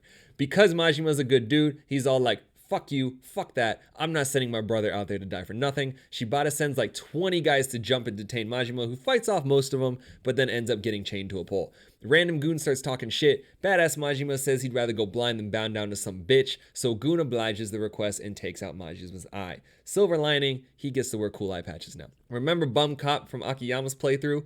His name is Tanimura, and now we get to play as him. Tanimura is a 2-bit cop in the Community Safety Division. What is very interesting about him, though, is that his father was murdered while investigating the Ueno hit 25 years ago, and now he's on a mission to find Yasuko because she was written in the dad's notebook. Tanimura finally gets a lead and finds Yasuko. Shibata goons show up. Why wouldn't they? Kidnap her ass, and now Tanimura has to fight his way to her. We find Shibata talking about his master plan with Arai? What the fuck? I thought Shibata was trying to take Arai out. Arai is working with Shibata, who's been working with Katsuragi this whole time. And the entire Tojo meeting was faked. Shibata kidnapped Yasuko because he has no idea why she's killing his men. Shibata then starts doing old man creeper shit when BAM! Holy fuck, Arai just shot Shibata? I thought he was working for him. But it was all just part of the plan, and he says they still need her. They being Arai and Katsuragi. Wait. Arai's working for the Ueno? How many covers does this man have, and what role is Yasuko playing in all this? Again, one answer causes a million more questions. Finally, right before Shibata dies, we find out that Katsuragi was the Ueno traitor that set up Saejima 25 years ago. Oh my god. Tanimura interrupts the meeting. He saves Yasuko, but Arai gets away. Yasuko says she never met Tanimura's father. He was killed before they could talk. All she was told was that her brother actually wasn't the real perpetrator, and the Ueno shooting is bigger than some random Yakuza feud. Yasuko continues to explain she was contacted by the police, collusion? And introduced to Katsuragi about saving her brother. She either needed to provide him with 100 million yen or commit murder. This explains why she approached Akiyama and killed the Shibata members. Katsuragi is trying to silence anyone who might know the truth about the event 25 years ago. Yasuko heard her brother is in Okinawa, even though he's not, so she's out. Before she leaves, she tells Tanimura where the 10 million is, and he uses this to arrange a meeting with Katsuragi. Katsuragi confirms that he and Shibata planned every detail of the incident 25 years ago to rise through the ranks of their respective clans. Tanimura's father also found a police cover of the incident because Saejima didn't actually kill anyone. Wait, huh? The real killer came in and finished everyone off after Saejima left, and after Katsuragi double crosses Tanimura, guess what? Katsuragi was the one that killed all 18 people. Oh shit. Then with perfect timing, for the first time ever, the cops show up. Specifically, Suguichi, and Tanimura gets away. Hisai, Tanimura's captain, suggests going into the police archives to get more info on his dad's case, and they discover Suguichi was his partner. No, Suguichi's not in on this, is he? The next day, Tanimura decides to give the 10 million back and meets Akiyama again. They fill each other in on the shitstorm of conspiracy that we're all experiencing. Then Akiyama gets a call from Kido. Remember Ueno dude in the leopard print shirt that got knocked out by Akiyama? Yeah, he's willing to talk as long as he can get some protection. Tanimura goes to meet the guy. He tells him they were ordered to cause the scene at the club. He also overheard Katsuragi say the murder of the lieutenant was all part of the plan. Then out of nowhere, bam! Suguichi shoots the dude dead, and he's about to kill Tanimura until, got him! Mad cops show up and stop Suguichi. But not really, because they're all useless and somehow can't touch him, even though he just committed murder. Japanese cops blow my mind in this game. Tanimura's out here like, this is stupid, screw the rulebook, and goes after Suguichi on a boat. Not sure who conveniently left their keys in two boats right next to each other, but here we are. Tanimura finally gets to shoot the guy, who then admits to killing his father. As you would guess, that's the trigger for our man, so he proceeds to beat the shit out of Suguichi. Tanimura is ready to put a bullet in this man, but cannot understand why a good cop would go bad. Plot twist, Suguichi's loyalty was never to the police. He's been undercover Yakuza and Katsuragi's sworn brother this whole time. Fucking hell, man. This is getting way too crazy. Then we finally see it. 25 years ago, Saejima leaves the shop and Katsuragi wakes up because everyone who was shot by rubber bullets. But how? The guns Majima gave Saejima were actually given to him by Shibata, and they were preloaded with non-lethal ammo. Katsuragi decides to boom headshot everyone with real bullets, and Suguichi comes through to put Katsuragi in the hospital and write his fake report about the incident. One problem though, Chief Munakata, now deputy commissioner, is not buying his bullshit report and knows it's a cover. Or at least that would be a problem if Munakata himself wasn't corrupt as fuck. Munakata's in bed with Katsuragi, and the collusion now goes all the way up to the top of the police force. Suguichi finally has his redemption revelation and is ready to be brought to justice until, BAM! This dude gets shot too? Killer gets away, but before dying, Suguichi says there's another traitor on the force. We then see Munakata confirm Suguichi's death with Hisai? No way. Tanimura's captain's in on it? He has Tanimura's family tied up because they know too much, pulls the gun, and all we hear is a gunshot from outside the restaurant where they're being held. He didn't. Finally, after 12 chapters, we finally get to play our man's Kiryu. Scene opens up to Morning Glory where we see Hamazaki? You got shot 3 times and tackled a guy into the ocean. How are you still alive? Because Kiryu's a good dude, he patches up Hamazaki, who tells Kiryu about the prison and the true story of Saejima's past. He then presents Kiryu with a book he stole from the warden's office. It's a cash flow ledger that lists 10 billion yen that was supposed to go from the Tojo to Jingu and then to the prison. Oh my God, this corruption goes all the way back to Yakuza 1. Hamazaki learned all of this through his connections with the Snake Flower Triad, who were laundering dirty police money through foreign banks. Is this how Akiyama got framed? All of this money is going to the prison so they can bribe Yakuza to commit crimes, have the police quote-unquote stop them, and then look good in the public eye. Kiryu's all like, why me? And Hamazaki shows him another entry in the ledger. The plan to destroy the Tojo, give the Ueno control of Kamurocho Hills, which will then be transferred to the police. Remember when Katsuragi told Daigo it's at I's Head or the Hills? Yeah, exactly. Because Hamazaki's finally turning a new leaf, he decides to turn himself in. But before they can do that, they run into Yasuko, who isn't getting any help from the cops because remember, this prison doesn't technically exist.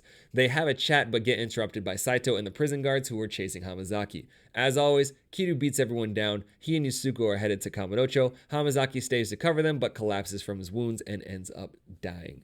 Back in Kamurocho, we learn Hisai took his own life with the gunshot we heard earlier. The burden of being a dirty cop must have been too much. Akiyama says the DA are raiding his office and Tanimura has a plan to get to Munakata. Because why wouldn't he? The first thing Kiryu does in Kamurocho is go to Serena. And guess who's tending the bar? That's right, Date. What is with these two meeting at bars? Kiryu needs to find Saejima and gets a tip that he's already linked up with Majima. Kiryu heads to see Majima, but can't believe what he's seeing. Majima is getting arrested. Says Daigo set him up, and Yasuko is now in more danger than she ever was. Then we see Daigo speaking with Munakata, who's spewing some BS about how Yakuza and police have always worked in unison to preserve the balance or whatever. He says he can wipe out the Ueno if Daigo promotes Arai to captain as Munakata's liaison and gives him control of all Tojo operations. Munakata is trying to take over the Tojo now? Meanwhile, Katsuragi's beating up homeless people in the forest to capture Saejima. Katsuragi plans on getting Saejima, Yasuko, the prison ledger, and Sky Finance's 100 billion yen to take down Munakata.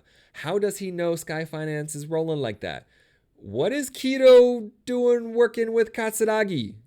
Guess he's going balls deep like Saejima told him to. Kiryu gets back to Serena and Yasuko is gone looking for her brother. She's being escorted by Akiyama and Tanimura, who think Kiryu is a bad guy, so they give her a gun to protect herself and tell her to go to purgatory while they stop Kiryu. Yeah, no, you don't stop Kiryu. After Kiryu whoops their asses, all three of them get to purgatory to find a beaten florist and a missing Yasuko and Saejima. They were both captured by Katsuragi and Kido. They all go back to Serena. Akiyama's depressed because his 100 billion yen was stolen from the vault. Yes, 100 billion, that's a fuck ton more than what we were even thinking about dealing with in Yakuza 1. Akiyama suspects Kido found the vault and the Ueno posed as DA in order to take it without going unnoticed. Kido has a plan to trade the ledger for Yasuko, Saejima, and the money, but Katsuragi will only meet with Kiryu if he can fight through literally the entire Ueno gang. Normally that would pose an issue, but not for the Dragon of Dojima. We meet Katsuragi at the top of Kamurocho Hills, and you know this won't end well. Remember the last time we were here? Yeah, I'm looking at you, Yakuza 2. Deal's about to go down. No idea how they got that many briefcases. Also, not relevant, but it's snowing. Someone get Saejima a jacket. This man's nips gotta be hard as fuck. Kido then pulls a gun the second he gets the file. It's over. Psych! Man literally does a 180 and shoots Katsuragi. I'm telling y'all, balls deep. Kido then reveals Arai. Another betrayal? Seriously? He gives Arai the file and BAM! Arai shoots Kido? His sworn brother? How many people is this dude going to double cross? Arai leaves. Sajima's the only one using his head at this point and double checks if Katsuragi really got shot. Good looks because he was wearing body armor. Then Saejima gets stupid and turns his back to Katsuragi, and he gets himself shot in the arm. Katsuragi shoots again, and holy fuck, Yasuko gets shot in the back trying to protect her brother. With a bullet in her back, Yasuko walks up to Katsuragi, talks forever about how it's too late for her because she's already killed people, and then uses Tanimura's gun to put a bullet straight through Katsuragi's head. Remember the last time a brother and sister were here? Yeah. She dead. The next day, Arai delivers a file to Munakata, but no money. Munakata gives Arai a gun, pictures of the Morning Glory kids, and says negotiate with Kiryu for it. That's fucked up. And I think so too, so he takes the gun, says there's a code he needs to uphold as an officer of the law, and shoots Munakata. Wait, what? Huh? Arai's a cop?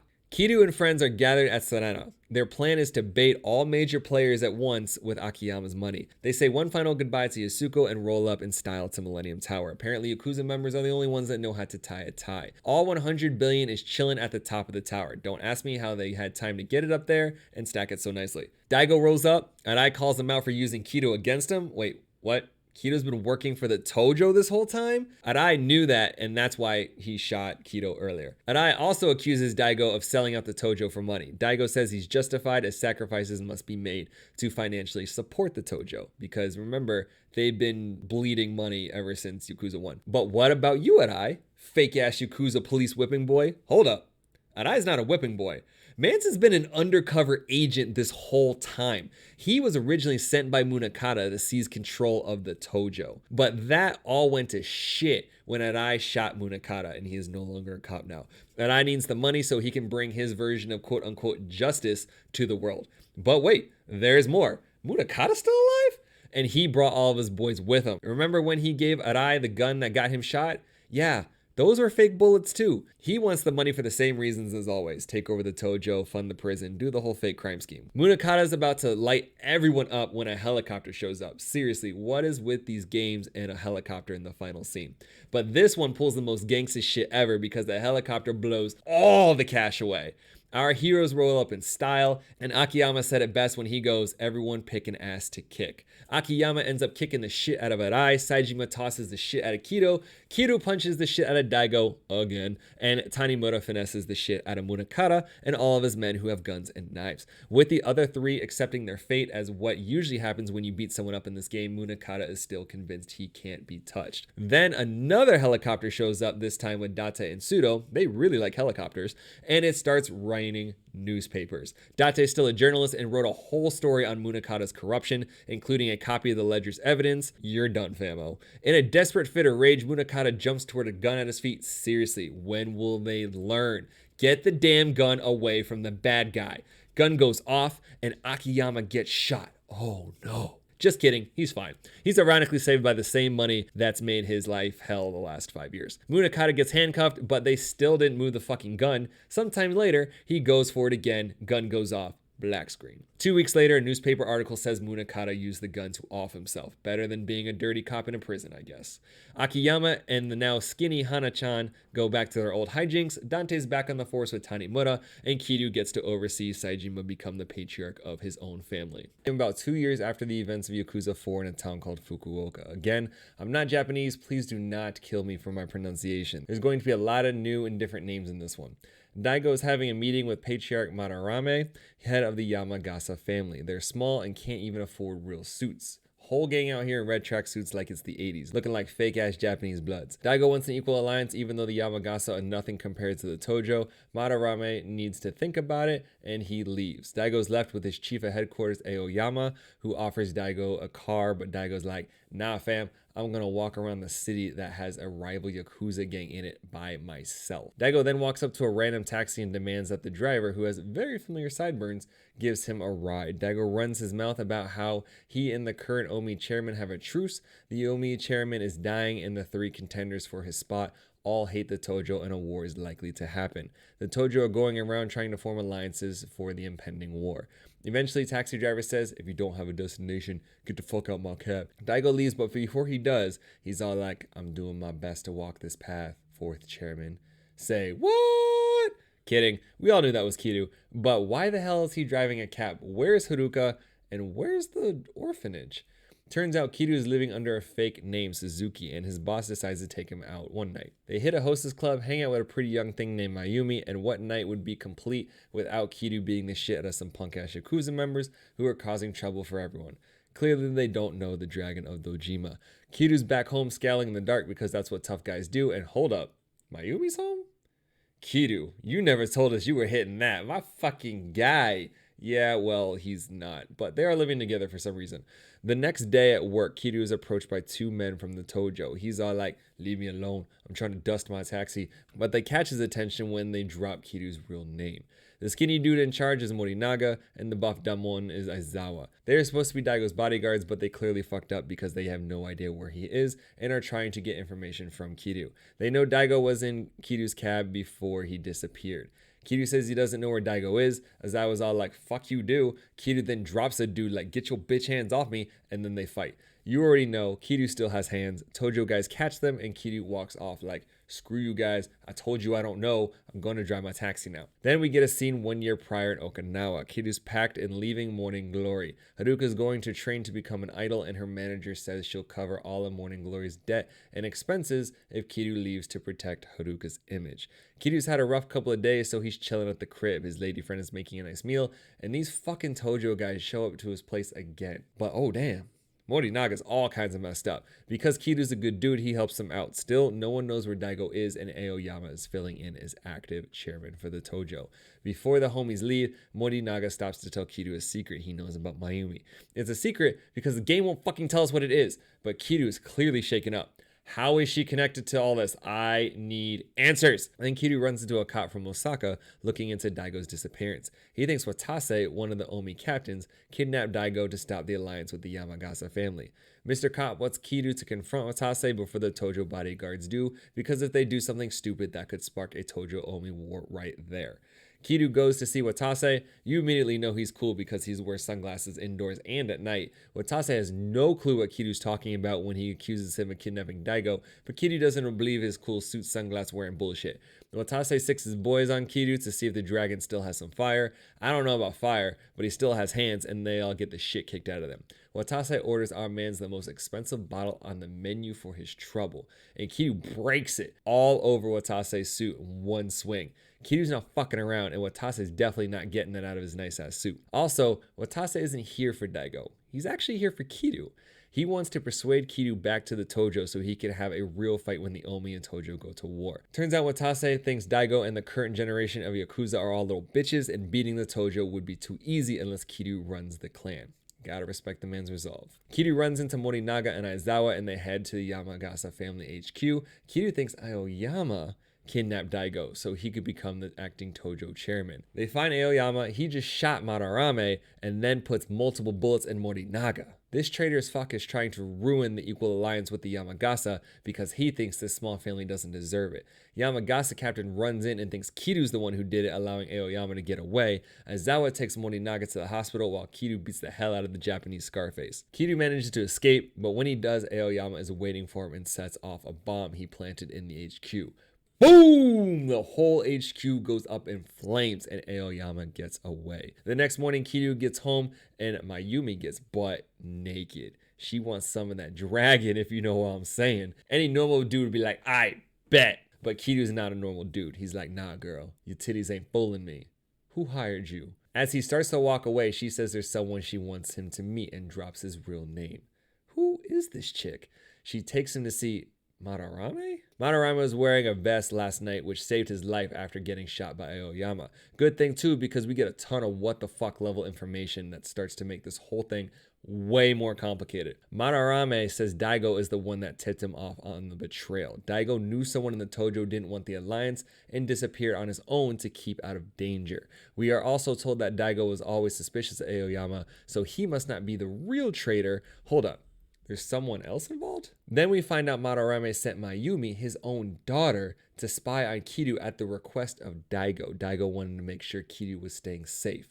Didn't work out so well though, considering Kiryu's getting dragged back into more Tojo conspiracy bullshit. Y'all know he's been a civilian for like 4 games now, right?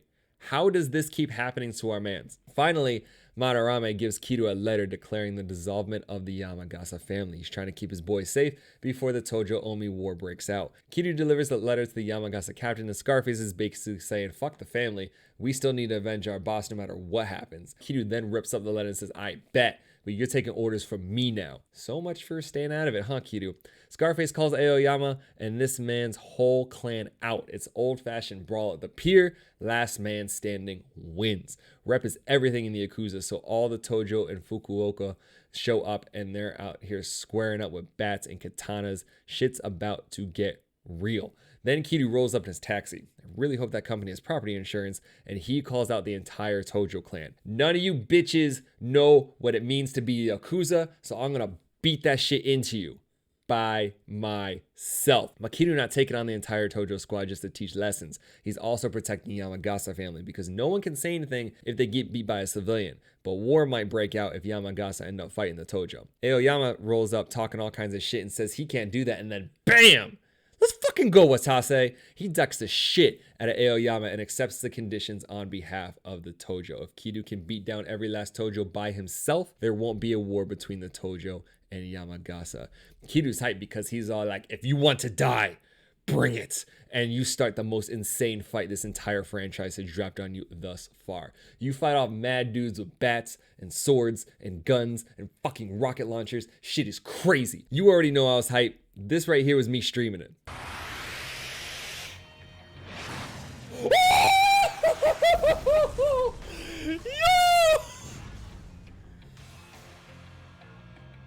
My man said, fuck you want. The Dragon of Dojima is the baddest motherfucker of all time, and the entire Yamagasa family is just sitting there watching Kiryu clean everyone up. Aoyama can't believe it, and because he's a snake, pulls a gun. Luckily, Watase is a real one and puts him on his ass. Then Kiryu proceeds to beat the hell out of Aoyama until he starts muttering to himself about not wanting any of this. All he had to do was lure Kiryu out of hiding. Say what? Watase is reading our mind because the first thing he says is, who gave you that order? And right when Aoyama is going to spill everything, bam! A gunshot spills this man's brain all over Watase. Seriously, why is everyone messing up this man's nice ass suit? No shit. It's Morinaga? Of all the questions Kiryu could ask, he just wants to know about Aizawa. Morinaga says he knew too much and is now 6 feet under. Kiryu gets pissed and rushes Morinaga, but catches a bullet in the leg before Morinaga leaves. He says to go to Tokyo if he wants answers. 2 days later, Kiryu's back in his taxi trying to decide if he's really going to Tokyo, but then hears something even crazier on the radio. There was a shooting in Sapporo. No fucking way. Majima is dead?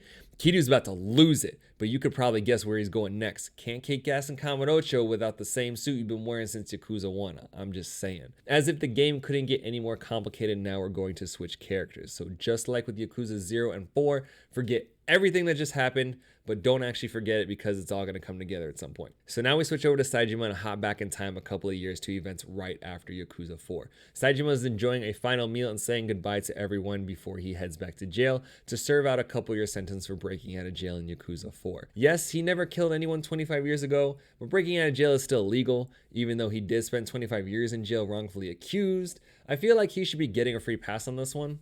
No? Just me? Anyway, we find him present day at Abashiri Penitentiary. A whole thing happens at the prison, but for the sake of not letting this video become an hour long, I'm just gonna skim over the main points. Bob is one of Saejima's cellmates that used to be in the Kitakata clan until he was abandoned. This creep Kugihara has been targeting Saejima since he arrived, and eventually we find out he's been trying to keep Saejima in jail longer by starting shit. Saejima gets expelled from the Tojo. Say, what? He also loses it when he learns about Majima's death. Deputy Warden gives our man a key to the prison and says to escape. He's helping Saejima escape because he knows shit is getting real based on a full chain of events that are becoming way too suspicious. Saejima and Baba sneak out, but have to put down 100 Yakuza inmates, including Kugihara, who try to stop them from leaving. They escape, steal a snowmobile, Baba falls off, Saejima crashes the snowmobile, and Saejima has to fight a giant bear. He wins, but passes out, and some dude manages to find Saejima and nurse him back to health. Saejima saves Baba from the bear. Finally make it to Tsukimino, and the first thing we see is a news report talking about our escape from prison. We lay low in an abandoned bar. Seriously, what is it with this game and bars? And our next objective is to have a chat with Kitakata about Majima's death. Good news, he'll be a guest of honor at the snow festival that is happening in this very town. How convenient. But we can't just walk up to him because we're an escaped convict and the festival is going to have a ton of security. We need to kidnap him somehow. Oh, Saejima knows. Let's grab him and drag his ass down a manhole cover in the middle of the ceremony in broad daylight. Don't worry, no one will notice because they will all be too busy watching the 15-second air show. Snipers, guards, a guy literally sitting next to Kitakata. No one will notice. We got this. Are you fucking kidding me? Anyway, Kitakata is expecting them and takes them somewhere they can talk undisturbed. Baba decides to scout the area to make sure no one followed them, so he dips. Then we hear the Kitakata family didn't kill Majima. Kitakata says Majima came looking for an equal alliance and he was actually down for the partnership. What makes this even more crazy though is that when Kitakata called Majima back to accept the alliance, Majima told him not to. Accepting the alliance would play right into the hands of the guy pulling all of the strings. Right into the hands of BAM! God damn it, now Kitakata got shot. Saejima chases down the sniper and no fucking way. It's Baba? I thought he was the homie. That two-faced punk bitch has been undercover this whole time. The entire series of events at the prison, all of it planned. Kugihara was even working for this fuck. Baba then pulls a gun and is ready to kill Saejima, but he can't do it because Saijima's always spewing more bullshit about brotherhood and got into Baba's head. Not to mention he saved his life from a bear. Saejima decides to beat the fear of death into Baba's soul, and we completely crush this man. Saejima, for some reason, no longer cares who Baba's boss is, and he lets Baba get away. Then Osaka cop guy randomly shows up. He says Majima was offed by the Tojo? Yo, what is going on? Daigo disappeared, Majima's dead, a third Tojo captain that was supposed to form another alliance got killed, Saijima's been expelled. Holy fuck, man. Cop guy fills Saejima in on everything that went down in Fukuoka, and wants Saejima to track down Morinaga. We work for a cop or go back to jail. Saejima wants answers about Majima, so we're road tripping to Kamurocho. Now we're back at Okinawa a year and a half ago. Again, forget about, but also hold on to all of the Saejima stuff. Kiryu is talking to Park, Haruka's future manager, who convinces Kiryu to leave Morning Glory, and in exchange she will cover all of the orphanage's expenses and promise to make Haruka into a successful idol. And now for the first time ever, and hopefully the last, we play as Haruka. Her gameplay is alright if you like rhythmic button pressing, but don't expect Haruka to be kicking anyone's ass on the streets of Sotenbori. Again, for the sake of time, I'm just going to skip through the important parts. Her current dance instructor is a dick and does not get along with Park. Haruka is in the finals of an idol competition called the Princess League, and we're up against an idol group called T-Set. They're basically a couple of bratty bitches that I really wish Haruka would just punch in the face. Haruka wins the first round of the finals and comes back to Park getting tossed by the dick dance instructor who just quit. The next day, Park takes Haruka shopping, which is a big deal because at this point Haruka sees her as a mother figure, and remember, she hasn't felt this way since reuniting with her real mom in Yakuza 1. Who then died 15 minutes later. Park gives Haruka a pen. It's a special pen that Park's ex-husband gave her before she tried to be an idol. There's this whole story about her dream of performing at the Tokyo Dome, and she booked the spot for Haruka's idol debut so she could pass that dream on to Haruka. Recently, this ex-husband sent Park a letter wanting to meet at Haruka's debut. The next morning, there are a bunch of cops in front of the talent agency. Park is dead? Quick note for everyone. Don't try to be Haruka's mother figure. You'll very quickly end up dead. Cops say it was a suicide by Haruka and Ori, her new manager. Don't believe it. Next, we see everyone's favorite moneylender, Akiyama. He's setting up a second lending office in Sotenbori, but his lazy ass can't get shit done, which is why it looks like a hobo's den. Park is actually one of Akiyama's clients, so he rushes over to the office when he finds out about her death. Akiyama doesn't believe she committed suicide either and decides to do his own investigation to see what happened to the money he lent Park. He starts by talking to Park's latest talent and can't believe it when he learns she is actually Haruka. They decide to investigate together in pursuit of continuing Park's dream. In her office, they find out the handwriting on the suicide note doesn't match Park's. No way this was a suicide. Some sketchy stuff is going on, and then a body falls from the sky. Akiyama jumps the dick dance instructor who is running away from the scene, and we learn Ori got tossed off the building, for real. Haruka has some bad juju for anyone who tries to get closer to her. Dance guy says he didn't do it, but then pulls a knife. Sus, so we whoop his ass. Then as we're helping Ori, creepy Yakuza guy pulls a gun. We kick him a bunch, but all he does is walk away, just like Saejima and the bear. Akiyama finds the forger who created Park's fake suicide note, and they learn Yakuza guy Akiyama just fought works for Katsuya, president of Osaka Talent, which is also the main rival of Haruka's talent agency.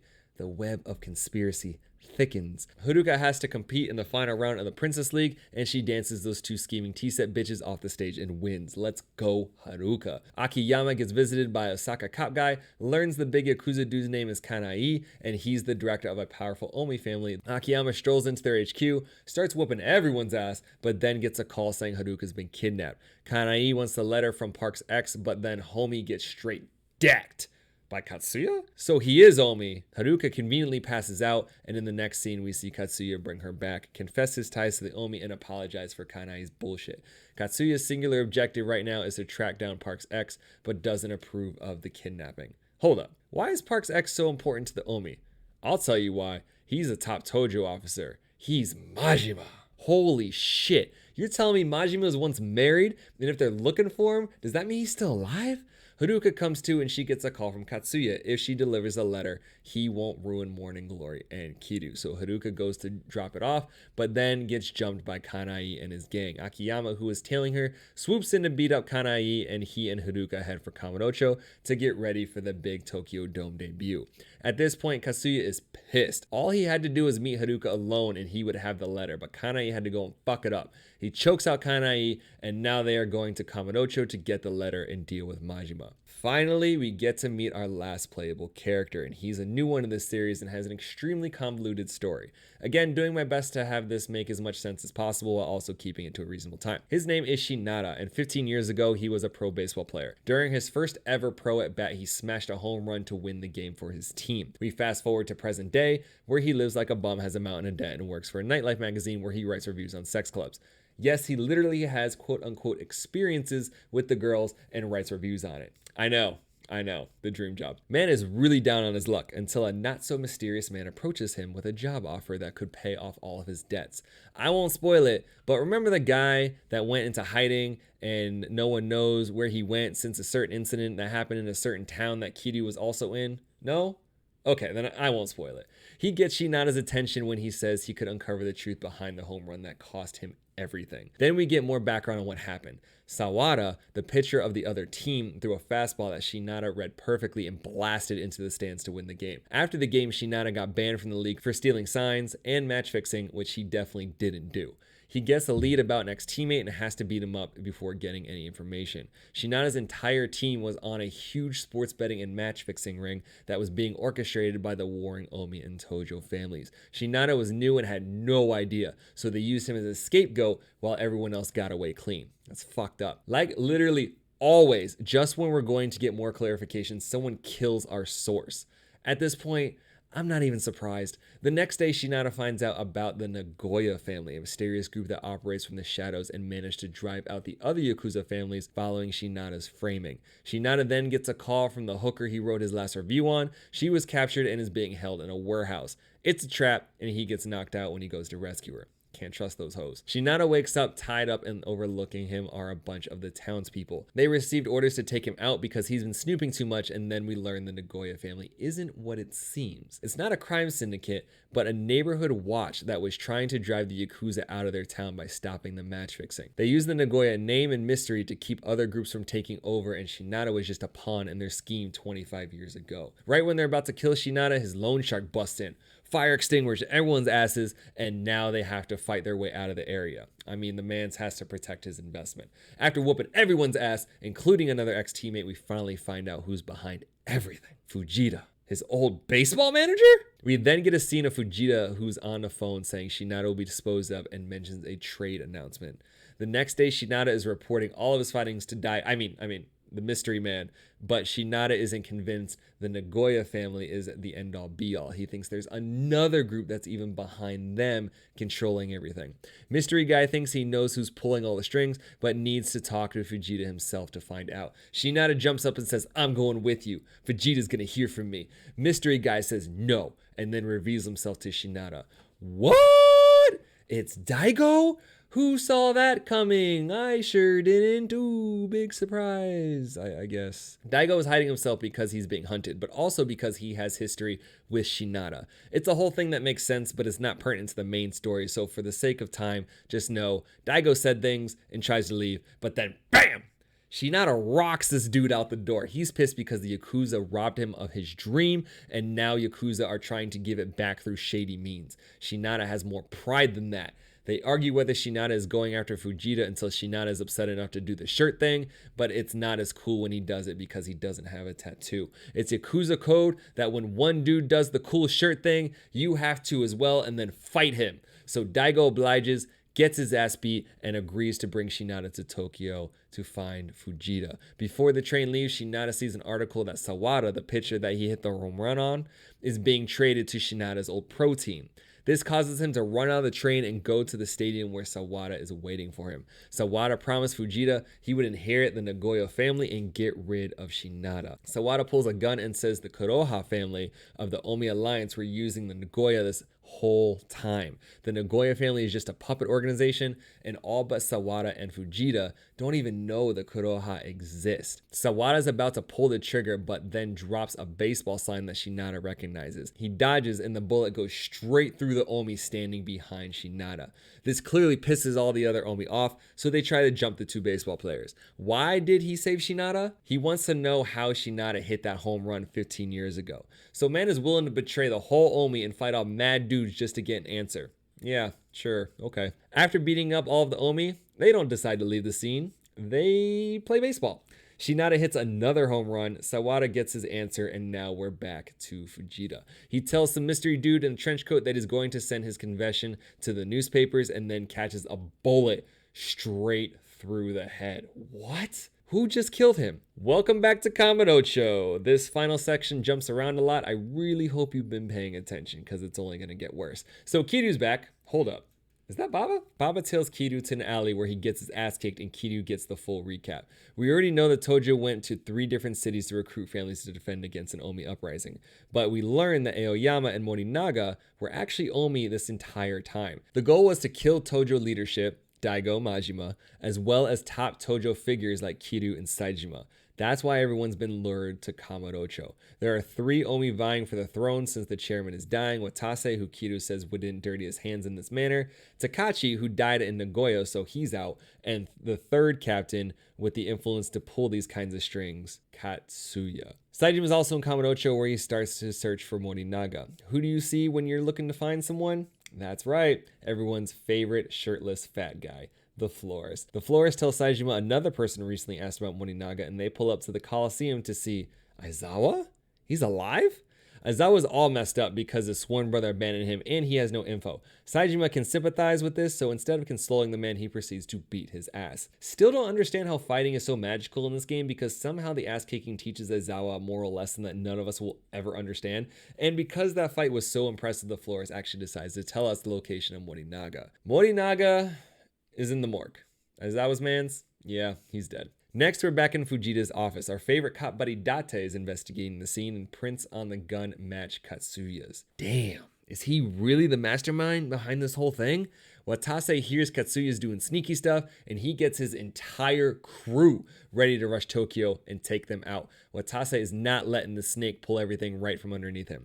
Meanwhile, Katsuya is chilling and drinking wine like no one can touch him, like real gangsta shit, and then he sits in front of Akiyama. Katsuya is offering Akiyama 500 million yen to cancel Haruka's concert at the Japan Dome, to which Akiyama politely tells him to fuck off. Akiyama gets back to the office and finds Shinada asking for a loan. He needs 320 million yen to cancel the very same concert Akiyama is trying to put on. Interesting. They fill each other in, and we learn Sawada told Shinada the Kuroha family, the family of the sick Omi chairman, is going to pull something at the concert and a lot of people are in danger. Akiyama and Shinada decide to pay the event organizer a visit and learn that Katsuya, Park, and Majima have been friends for over 20 years. And the rivalry between Katsuya and Park's agencies has always been a front to build publicity. The organizer also says Katsuya doesn't want to cancel the concert, he just wants to postpone it a day. Say what now? What is his game? Conveniently, Kiryu, Saejima, and Watase all decide to roll up on Katsuya at the exact same time. Katsuya is all like, let's go to the roof to talk. Everyone follows Katsuya, where everything you thought you know is wrong. Again. The first thing Katsuya says is none of the shit that has been gone down this entire game has been him. Excuse me? The only reason why he lured the other 3 there was to find out who the true mastermind is, and the only way to lure him out is to have a final showdown alone at the top of this tower. The leaders of the Omi's 2 main factions and 2 of the most legendary Tojo members to ever exist have to beat each other to death to find out who is trying to destroy both clans. So we get a 4-way shirt off, and the fight ends with Saejima and Kiryu knocking each other out. Great plan, Katsuya. Believe it or not, it actually works though, because bam, bam, Kiryu and Saejima get shot. No fucking way. It's the Osaka cop guy? But wait, he's not a cop. Watase and Katsuya know him as the chairman of the Omi Alliance, Kurosawa. Holy shit! That guy's supposed to be on his deathbed. Guess he didn't like getting called out, so he puts bullets in Watase and Katsuya too. Kurosawa hates what the Yakuza have become, and he's trying to do away with all of them. Kurosawa then shoots his gun trying to kill Watase, but the last second Katsuya takes the bullet. Oh no. He was wrongfully accused, and now he's about to die. I feel for you, Katsuya, I really do. Kurosawa is deciding who to kill next, and then out of nowhere, Daigo shows up to the party. Daigo's been on Kurosawa's BS since he told Daigo he was sick. Daigo and Majima decided to go along with the plan so they could out any potential Tojo traitors. His suspicions about Kurosawa were finally confirmed after Shinada helped him learn about the Nagoya family. Daigo has a chance to finally end all of this, but in a moment of mercy gets himself shot. Oh my god, what now? Kanai puts a bullet in Daigo. The man has been working for Kurosawa this whole time, posing as one of Katsuya's guys. Daigo collapses, and before leaving, Kurosawa turns back and starts talking about Haruka, which sends Kiryu into a frenzy. Like, you're going to jump across those buildings. Okay, Kiryu. Meanwhile, Haruka gets her practice interrupted and learns that Park and Katsuya had a plan to join forces and form an idol supergroup between Haruka and T-Set. I still think she should punch those bitches, but they're still friends, so... Like before any good Yakuza finale, the entire gang somehow magically find themselves at Serena, trying to come up with a plan to protect Haruka and stop Kurosawa. While this is happening, Kurosawa gets a visit from Majima? So he isn't dead. After coming up with their plan, Kiryu and friends see on the news that Majima is being held hostage at Millennium Tower, so they go to save him first. While there, a fucking hit squad rolls up and just starts lighting up the whole crowd. They're trash though, because even with 4 Uzis, they can't hit shit. Kiryu and Akiyama body them, and they find out that they were wearing Majima family sigils. Kurosawa is setting our dude Majima up by giving his guys Majima pins and doing bad things like murder. Then a whole bunch of Omi, led by Kanai, show up. Saejima goes after Majima, Shinada is going after Haruka, and Akiyama and Kiryu stay to curb stomp the entire Omi squad. Haruka's idol supergroup starts their show, and Baba is chilling with a sniper. He is not. Saejima shows up at the top of the Millennium Tower where Kurosawa is waiting with Majima. Kurosawa shows Saejima a live feed of Haruka's show and says the only way to keep her from getting shot is to fight and kill Majima. We also learn Majima wrote the expulsion letter as a way to protect Saejima because that worked real well. Good job, Majima. Again, because of Yakuza code, shirts come off even though it's snowing. Funny how it's always snowing at the top of these towers. And they proceed to beat the hell out of each other until... Now we're back at Haruka's concert. Baba decides to be a good boy and starts to leave until he runs into Shinada. Shinada decides to kick his ass anyway, and right when Shinada looks away, Baba pulls the gun on himself. He starts to pull the trigger. Shinada tries to stop him. Gun goes off. Baba's still alive? No way. His old cellmates made it all the way to Tokyo and saved this man's life. But how? Saejima hit up the homies a while ago and told them everything. Good thing too, because if not, Baba's brains would be all over this concert. Kurosawa is pissed because Baba bitched out and he pulls the gun when bop! It gets shot right out of his hand. Fucking hell, man. Daigo and Katsuya are alive? Dude, Daigo John Wicks Kurosawa's whole squad, and now it's just Kurosawa looking helpless. During the concert intermission, Haruka sees her uncle Kaz on the news, beating the shit out of everyone. Not sure why she's surprised at this point. She was there during games 1 through 4. Back to Kurosawa, he starts coughing out blood because he really does have terminal cancer. This entire shit show was orchestrated not so he could take over, but so he could pass everything on to his heir. Who? Daigo gives Kiryu a call and says he has to go to the Tojo HQ now, so he dips, leaving Akiyama to fight off the rest of the Omi. Thankfully, he gets some help, and all of the homies roll up. The Yamagasa, Kitakata, and Watase families all come through to put Kanai down. Kiryu gets to the Tojo HQ, and no fucking way. What is Aizawa doing here? Holy shit, Aizawa is Kurosawa's son? So Kurosawa was doing this whole convoluted ass scheme just to pass it on to Aizawa before he died. But even with all that sacrifice, Aizawa doesn't give a fuck about any of it. All he wants is a shot at beating the Dragon of Dojima. But that's bad news for him because even with a bullet wound in his side, Kiryu drops Aizawa faster than the man pulled up, and then he collapses. I mean, he did get shot very recently. So then we come back to Haruka and the most frustrating scene of this entire game. Haruka decides to stop the concert to tell the world she can't lie to them anymore. She spills everything. How she's an orphan, how the guy who raised her is Yakuza. She even decides to completely give up on her dream and doesn't want to sing anymore so she can be with her family. Finally, the icing on the Haruka's fucking up cake, she name drops Kiryu's full name to the entire world and then just dips. She was doing so well, not making bad decisions, and then out of nowhere decides to make all of the bad decisions in one speech. After the credits, we see Kiryu. He's not doing so well. Fighting a final boss with a bullet hole in you is not a great idea. He's also probably very cold right now. It's snowing and he has no shirt, but also they say you get cold before you're about to die, so there's that too. Conveniently, or not, depending on your perspective, the busy streets of Kamurocho are completely empty for some reason, and Kiryu collapses. Until Haruka magically finds him. No idea how she pulled that one. She tells him to hold on. Black screen. Kiryu enjoying himself at a bar. Let's just get this out the way now. Yes, bars are still a big thing in this game. While sipping his drink, some punk ass named Nagumo rolls up, knocks a shit out of Kiryu's drink, so we knock the shit out of him. By the way, we're in Hiroshima for reasons that will get explained later. Kiryu gets back to the bar, and at first you think the drinks aren't strong enough because he starts messing with a suspicious white powder. Well, hold up. That's a baby bottle. Does Kiryu have a fucking kid? Because the series likes to confuse everyone, we immediately time hop back to the events right after Yakuza 5. There's a flashback at the end of that game, and if you haven't seen it, why haven't you watched my Yakuza 5 video yet? Go ahead, we'll be here when you get back. After said flashback, we find Kiryu all kinds of messed up.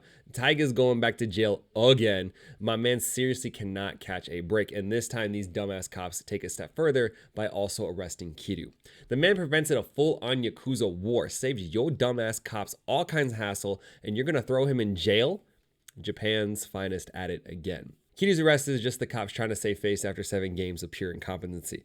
Kiryu decides to accept his 3-year sentence because he's still trying to protect those he holds dear, specifically Haruka and the Morning Glory kids from the public backlash. While he's in jail, Haruka is taking care of Morning Glory, but is struggling with the media fallout her confession caused during her last idol show. Haruka doesn't want her bad press to ruin things for the Morning Glory kids, so she asks herself, what would Kiryu do? And ultimately decides to run away. So again, the Morning Glory kids are left to fend for themselves. You know they're gonna have some hardcore abandonment issues if they don't already. Back in Kamurocho, Little Asia is burning to the ground. We all know this is a giant conspiracy already because 1, this is a Yakuza game, but also because there is a suspect looking dude and 3 other unknown toasting to whatever deal they just set up. 3 years pass and Uncle Cass has made it back to Morning Glory. But wait, where is Haruka? Of course, Kiryu decides to go looking for her, and what better place to start than Kamurocho. Before leaving, Kiryu promises the Morning Glory kids that he and Haruka will be back soon. Let's just keep that in the back of your head for now. So again, Kiryu ends up in this damn city and he's searching for Akiyama, hoping he's heard something about Haruka. Naturally, he runs into Date. Date explains Kamurocho is going to hell again. This time, there's a war between the Tojo and the Chinese triads. The Little Asia fire gave the triads the opportunity to move in. Majima and Dojima have been arrested, and some random advisor named Sugai is running the Tojo now. Akiyama also went into hiding because the triads are after his ass, so Kiryu has to go on a wild goose chase to find him. Just another day in Kamurocho. After jumping through a bunch of unnecessary hoops, Akiyama is exactly where you'd expect, homeless and underground, but he doesn't know anything about Haruka. Then they get interrupted by Ed, which is a really weird name for a triad boss. They take care of the triads as they always do gangs who interrupt their conversations, and then Kiryu gets a call from Date. Haruka is here, but she's been in a life-threatening accident and it's not looking good. So Kiryu rushes to the hospital. Akiyama tries to follow but gets stopped by a nurse who says he smells like ass, and Haruka was in a hit and run and the person who did it is still at large. But wait, as if this couldn't get any more complicated, it turns out that the baby Kiryu had in the first couple of scenes is actually Haruka's baby. Haruka runs away from home to go and get herself knocked up. Another point for Haruka's bad decisions. This decision's name is Haruto. Naturally, Kiryu is super distraught and immediately starts a manhunt for the culprit. At the crime scene, Kiryu gets more information about the gang wars that are sprouting up around Kamurocho. Turns out the only son to the triad boss, Jimmy-Lo, was murdered. Then Daigo gets arrested and other gangs start sneaking in, including the Jingle Mafia. Remember them from Yakuza 2. Then Kiryu finds someone creeping on him. He chases this dude down and finds out he's being spied on by none other than the Tojo. And just like that, Kiryu's back at Tojo HQ where he meets Somea, a young punk who needs to learn his place, and Sugai, a Yakuza vet that only got the chairman spot due to his seniority. The whole meeting is basically Somea talking shit and Kiryu threatening to bury the entire Tojo clan if they had anything to do with Haruka's condition. Date calls and Kiryu ends up in the hospital again. Akiyama doesn't smell like ass anymore, and some dick from child services wants to put Haruto in an orphanage. Kiryu's all like, fuck that, I'm not letting this kid get in the orphanage life like I did, and goes to kidnap Haruto. Clearly the hospital has zero security because you can't just walk in and take a baby. Akiyama tries to stop Kiryu, but we all know there's only one way to convince Kiryu of anything, so they fight. In a tiny ass nursery, but don't worry, no babies were harmed, to my knowledge. Kiryu just strolls out the hospital with a baby, but it's okay because Date ends up convincing child services that his ex-Yakuza buddy, who's always on the news for assault, is okay to take care of this child by himself. Date was also able to pull the data from Haruka's cell phone, and she spent some time in Hiroshima. Kiryu believes Hiroshima is the most likely place to find Haruto's father and kick his ass for not being there for his child. As a father myself, I can respect that. Before Kiryu leaves, Date warns him about the Yomei Alliance, the third strongest Yakuza clan behind the Tojo and the Omi, and they're the ones that are running Hiroshima. So with nothing but a baby, a small bag of who knows what, in the same outfit he's been wearing for 5+ games, we are off to Hiroshima. If you've seen my other Yakuza Explained videos, you probably already know Kiryu's first move. That's right, everyone. Say it with me. He goes to a bar. Damn this game. Kiryu finds himself at the bar we were at the very beginning of the game and is run by a nice lady named Kiyomi, who suspiciously looks like a younger version of Sayama's mom from Yakuza 2. And this is also the first time we run into Nagumo. He's the captain of the Hirose family, but they're small time, so no one really cares at this point. Then we get a bunch of filler. Basically, it's a series of events that leads us to kicking Nagumo's ass multiple times, including the time at the very beginning of the game, which closes our time loop. So back on track and back at the bar, Haruto is enjoying his dinner, and a messed up Nagumo gets his ass tossed on the floor by Masuzoe, patriarch of the family that oversees the Hirose. Basically, Nagumo is in trouble because he refuses to do collections on Kiyomi. Kiryu sees Nagumo's true character and decides to leave his baby with an almost complete stranger and save a guy who keeps trying to kick his ass from getting completely destroyed by somebody else. Naturally, after being saved, Nagumo goes from completely despising Kiryu to begging him to be his Anaki. So I guess they're homies now. Nagumo brings Kiryu around to meet the other members of the Hirose family, but the only two you really need to care about are Hirose, the patriarch himself, as well as Yuta. The next morning, Kiryu stops by Hirose family HQ to tell them about Haruto's father. Kiryu shows them a picture of Haruka, and they immediately start acting sus as fuck. Kiryu easily sees through their shit, but doesn't call them out just yet.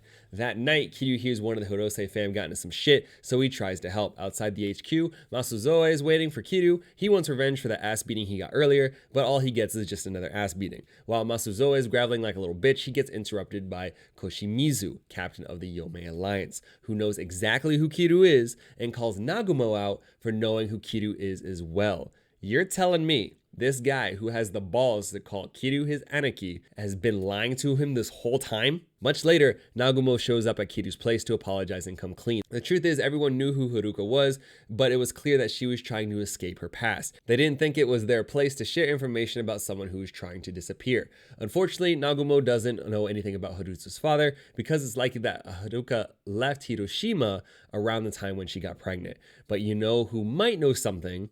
Haruka's boss while she was living in Hiroshima, Kiyomi.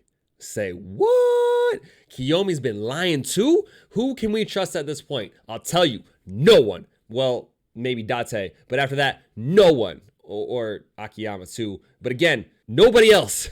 Kiryu goes looking for Kiyomi, where we finally get her side of the story. Kiyomi learned how desperate Haruka was when she first got to Hiroshima, so she offered her a place to stay and a job. One night, much later in that timeline, Haruka showed up crying, but Kiyomi never asked why. The day after, Haruka disappeared. This is likely having to do something with the pregnancy. Damn it, she doesn't know who Haruka's father is though, but she does have an idea. It might be, and of course we get interrupted by, wait, Somea? What the hell is he doing here? Somea is here to swear an oath with Koshimizu, the Yomei captain.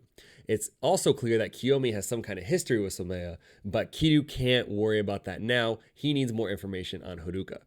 But we actually need to worry about it now because back at Hirose HQ, a homie busts in and tells us that Kiyomi was kidnapped by the Tojo. They need to save Kiyomi but can't risk the Yomei finding out who they are, so don't worry. Hirose has a foolproof plan.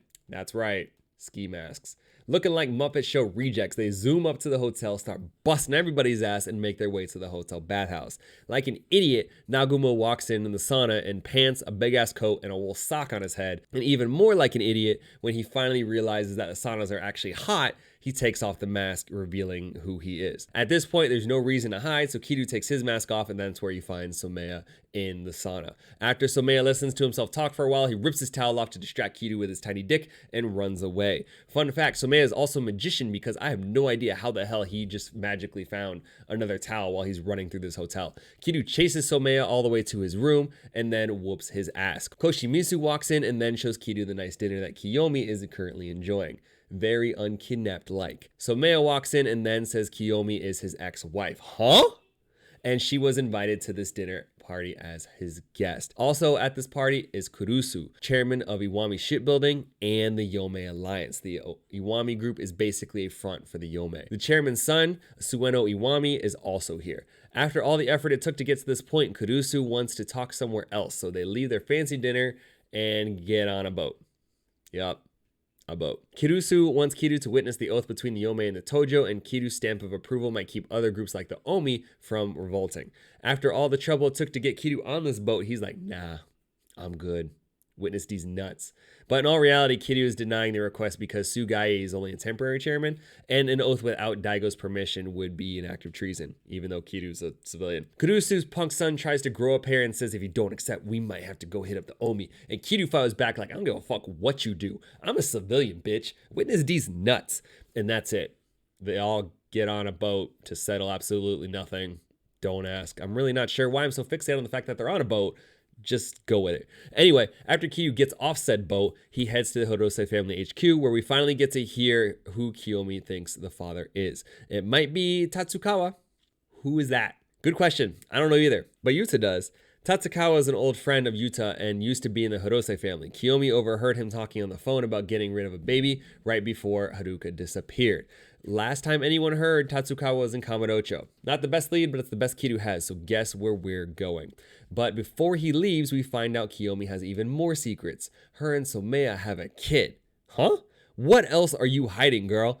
This is going to be big later on, don't worry. Also, Kiryu decides to just leave Haruto with Kiyomi. The guy literally met this girl a couple days ago, but then again, baby can't fight, so he might be a liability if we go back to Kamurocho. Tatsukawa used to be the host, so maybe Kiryu's old buddies at Stardust would be able to help. They roll up, Yuta gets his ass tossed, and Kiryu's all like, don't worry, I'm cool with the owners. Door guy says, no you're not, get the fuck on. Conveniently, Yuya strolls up, looking like business, and they catch up over dinner as seemingly never gets served. I mean, there is no one at this restaurant. They had this long ass conversation, no one's cooking food on the table, don't see any waiters. I mean, the food might be an 8 or a 9, but the service is the 2, so who knows. We learned that Jing Wong have been buying up all the real estate in the area, including Stardust. Good news though, Tatsukawa actually used to work at Stardust. Life is full of little conveniences as well because Jungi Han, Stardust's new owner, walks in. This man really thinks he can rock the floors no shirt. Look, I'm not buying it. He doesn't even have a cool robe. After searing his own bouncer's face for disrespecting Kiryu, Jungi invites everyone to Stardust, where he will answer all of their questions. At the club, we learn has been converted into a full-blown male host club. I mean, not my thing personally, but the man's smart for hitting a completely untapped market. Tatsukawa no longer works there, but Jungi is willing to offer a hint if Kiryu fights in his ring. See how he's trying to be a florist poser? Kiryu says, I'm not playing your horny girl games. Yuta is more determined, but not determined enough to keep himself from getting his ass beat. Of course, this stirs Kiryu into getting involved, and Jugin gets his ass beat.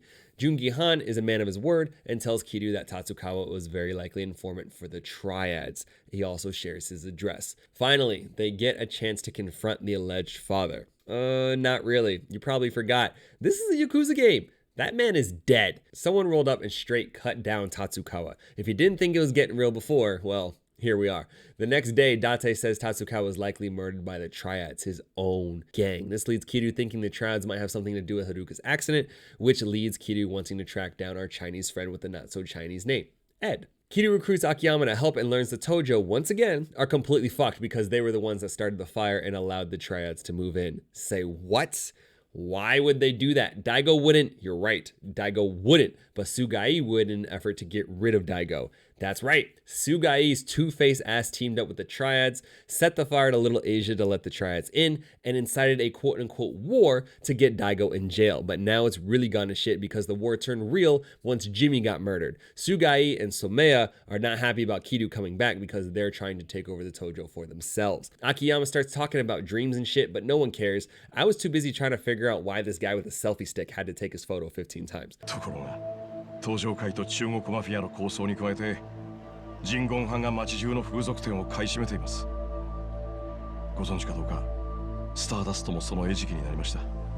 Kiryu meets Akiyama in Little Asia, who has a foolproof plan to get to Ed. Ski masks, again. So we don our favorite ski mask and start busting ass all over Little Asia only to get to Ed and take the ski mask off. Seriously, why are we even putting it on at this point? Kiryu asks Ed about Tatsukawa. Ed sliced that man up because he betrayed the Triad, and we all get a history lesson on the Heihaisi, the children born outside of the Chinese one-kid rule. Basically, these kids don't exist in the Chinese government, so many get smuggled to Japan and then owe favors to the Triads at a later date. This will be important. Ed stops answering questions and wants to fight. Add him to the long list of Yakuza characters who didn't learn their lesson the first time they got their ass whooped by Kiryu, and right before Yuta tries to finish him off, gun goes off. The fuck is Masuzoe doing here? Wait, he's been tried this whole time? Bossman is also here. Big Lo himself. He says we can call him Lo, but the game actually calls him Big Lo, and that's so much funnier. So that's what we're going with the rest of this video. While Big Lo is chatting with Kiryu, he whispers something in Chinese to Masuzoe. Yuta knows the Chinese and is all like, huh?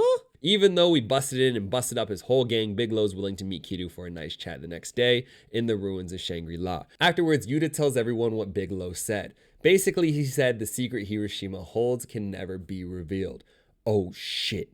That's more conspiracy. What secret? Whose secret? What happens if it's revealed? So many questions. Then Somea walks in. He wants to chat with Big Lo and end the fighting. I think he's full of shit, but Kiryu believes him and brings him along. It's a damn shame too. Shangri-La was a nice ass building, and now it's a homeless house that has a really creepy BDSM guy that either wants to kill you or suck your dick. I really can't tell considering what he's wearing, and he's chasing you the entire time.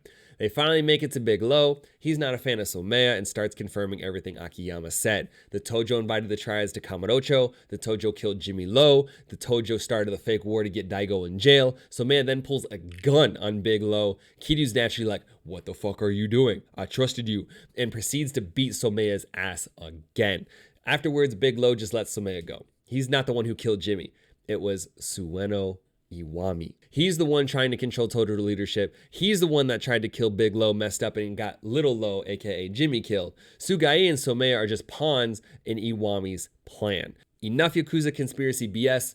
Tell us about Tatsukawa. That actually won't be necessary. What do you mean? He's not even Haruto's father. No fucking way. We've been playing this game how many hours and we've been chasing the wrong dude this whole time? And on top of that, somehow Haruto bears a great significance in the War of Kamurocho. How the hell does this baby have any significance in the criminal underworld? Kiryu gets a call then from Yuta. Hirose disappeared with Haruto. Oh shit. The homies immediately rush back to Hiroshima. Kiryu hears Koshimizu and the Yome are looking for Hirose, probably because they want the baby for some reason. Because this entire game so far has been nothing but a bunch of scavenger hunts, we start looking for Hirose. Kiryu gets stopped by Koshimizu. Dude tries to do his best Majima impression, but his knife isn't even that cool, so he gets his ass beat. I mean, Majima's always getting his ass beat too, but still. Kiryu's about to ask Koshimizu his questions, but with perfectly terrible timing, Nagumo knocks him out with a bottle. Good news is, Hirose rolls up with Haruto, claiming to have all of their answers. And here we are, the epic conversation in each game that blows this whole thing up. Get ready, I'm about to get loud. Hirose hasn't been completely honest about everything, naturally, and has been watching over Haruto since he was born. Why? It has to do with why everyone's been chasing him. Why? It has to do with Haruto's real father. Who? Haruto's real father is Yuta. No fucking way. What? Yuta and Haruka were together one night, and Yuta didn't even know he was the father, which is why this portion of the video is brought to you by condoms. Wrap it up, gentlemen, or you might find yourself in a Yakuza-infested conspiracy. Nagumo starts kicking everyone's ass while holding the baby, but the level-headed Kiryu has a good point when he says this shit doesn't make sense. When Masuzoe shows up, what the fuck? Whose side are you on, dude? Then we learn Masuzoe and Tatsukawa really are triads and they're watching Yuta since he was a kid. Bam! Yuta is the heir to the entire triad lineage. Bam! Everyone thought Jimmy was Big Lo's only son, but Yuta is Jimmy's younger brother. Bam! This secret was kept so there wouldn't be a war of succession within the triad. Also, the triad needed Yuta as an insurance policy in case Jimmy died, aka this exact situation. Bam! The heir of the triads, Yuta, made an impure child, which is why Tatsukawa, who works for the triads, was trying to get Haruka to abort the baby, which is why Kiyomi heard the call, which is why Haruka disappeared. Bam! It's all coming together now, and just like always, it's completely fucked. But don't worry, it gets worse. Tatsukawa is the one responsible for Haruka's accident. More on that later. Then a bunch of random dudes in black roll up. They want Haruto, which means Kiryu has to fight off another gang while everyone else plays hot potato with a fucking baby. Jungi Han rolls up looking for to fight Kiryu. Huh? The Jing Wong are going after Haruto now? Because everyone but Kiryu are completely useless, Haruto gets kidnapped. Nagumo gets a lead. Yuta has an existential crisis. I mean, he did find out he was a father and the leader of the Chinese mafia all in one night. Kiryu throws Yuta through a glass door. Kiryu does the whole soul-searching man speech. Kiryu threatens Yuta's life. Yuta sees the light. They all go rescue Haruto. On the way there, Kiryu calls out Hirose. What's the connection between the triads and Hiroshima? Turns out, Kurusu has been working with the Triads since World War II, when Bigelow's dad, Biggerlow, was having the Yomei help them with the Heihaisi. Kurusu smuggled the Chinese into Japan and even forged their documents. The squad pulls up to where they're keeping Haruto, and Kiryu proceeds to obliterate the entire Jingwon Mafia. Before Kiryu kicks Jungi's ass, he tells him that Iwami was the one that helped Jingwon's resurgence. Iwami wanted the Jingwon to fan the Tojo Triad War, and they were the ones that actually killed Jimmy. Haruka getting hit by Tatsukawa was an accident. After he tried to get Haruka in his car, she ran, he tried to catch her, and then she actually ended up under the car. Jungi Han gets his ass kicked and is about to tell Hiroshima's big secret when BAM! Of course, he gets shot in the head. Oh yeah, by the way, Masazoe is dead too. Good news is the squad got Haruto back, so they regroup at Hirose HQ. We learn Iwami is a little punk bitch who's mad that daddy won't give him control of the Yomei, so he's going behind Pop's back and is responsible for the shitstorm that we're all currently in. Kiryu and Yuta also decide they're going back to Kamurocho to cut ties with the Triads. Yuta sneaks away to do it by himself, and it ends up setting the entire place on fire. He's hell-bent on killing himself along with Bigelow. Kiryu gets pissed, says, "What's your son gonna do without a father?" and proceeds to beat the shit out of Yuta in a burning building. They all escape, and Bigelow says the Triads will stay away from Yuta and Haruto. Bigelow is one of the few left that actually know the secret of Hiroshima, and Kurusu has a hitman that has been killing people left and right to protect the secret. Yuta's attempt to kill Bigelow was actually incited by this hitman. Hirose? Huh?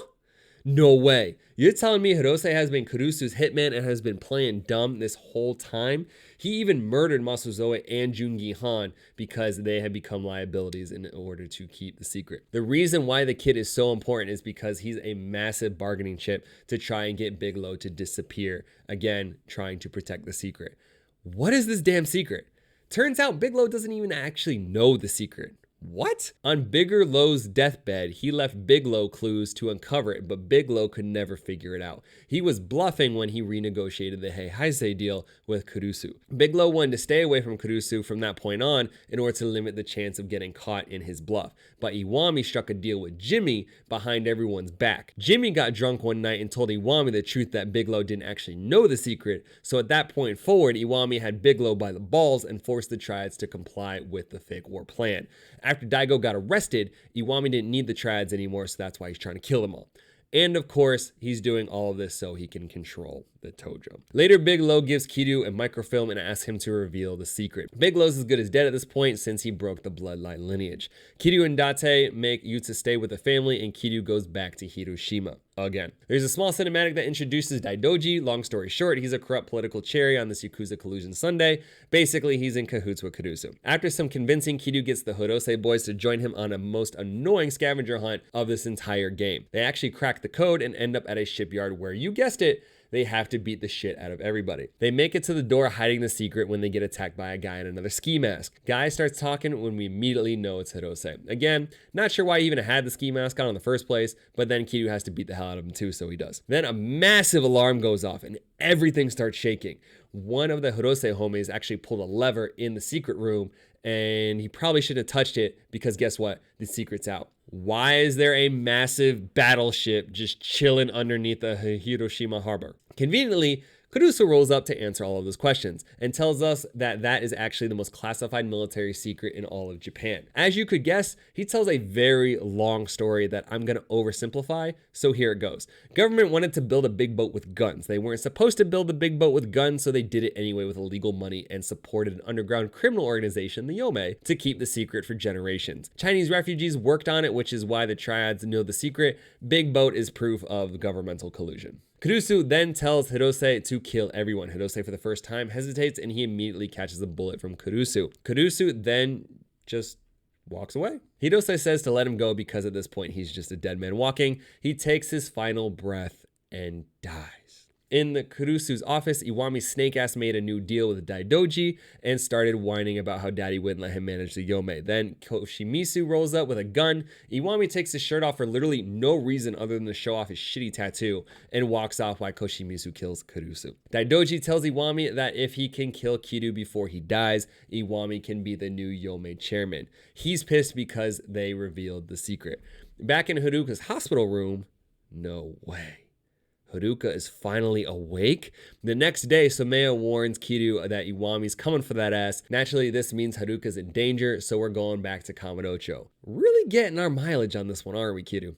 Kiryu goes to Haruka's hospital where they have a very touching moment, and then Kiryu decides to get serious. He's tired of all these tacky-ass suit-wearing, fake-ass, no-hands-throwing bitches trying to go after his family. Daidoji wants Kiryu's head, he's gonna give it to him, and these hands. He calls Somaya like, where the fuck is Sugai and Iwami? I'm coming for that ass. Kiryu gives another heartfelt goodbye to Haruka and Haruto, gets the homies, and goes straight to Millennium Tower so they can go fuck up Sugai. You can tell Kiryu's beyond pissed too because he doesn't even talk this time. He just rolls up, decks the first motherfucker he sees in the mouth, and starts ripping the whole place apart. Fuck your henchman, fuck your Gatling gun, fuck your helicopter. Let's go, Kiryu. Finally, he makes it to Sugai's office. Sugai and Koshimizu are hiding inside a flat screen TV, and Somaya pulls up with a katana. Kiryu puts down Somaya for the third time, only to find Sugai has Kiyomi hostage. The deal was that if Somaya killed Kiryu, Kiyomi would be able to go free. Iwami pulls up and makes Kiryu a secondary offer. Kill Somaya, or they're killing Kiyomi. In order to save the mother of his child, Somaya performs seppuku on himself and straight guts himself open. Koshimizu still puts the gun to Kiyomi's head, turns the video feed off, and fires his weapon.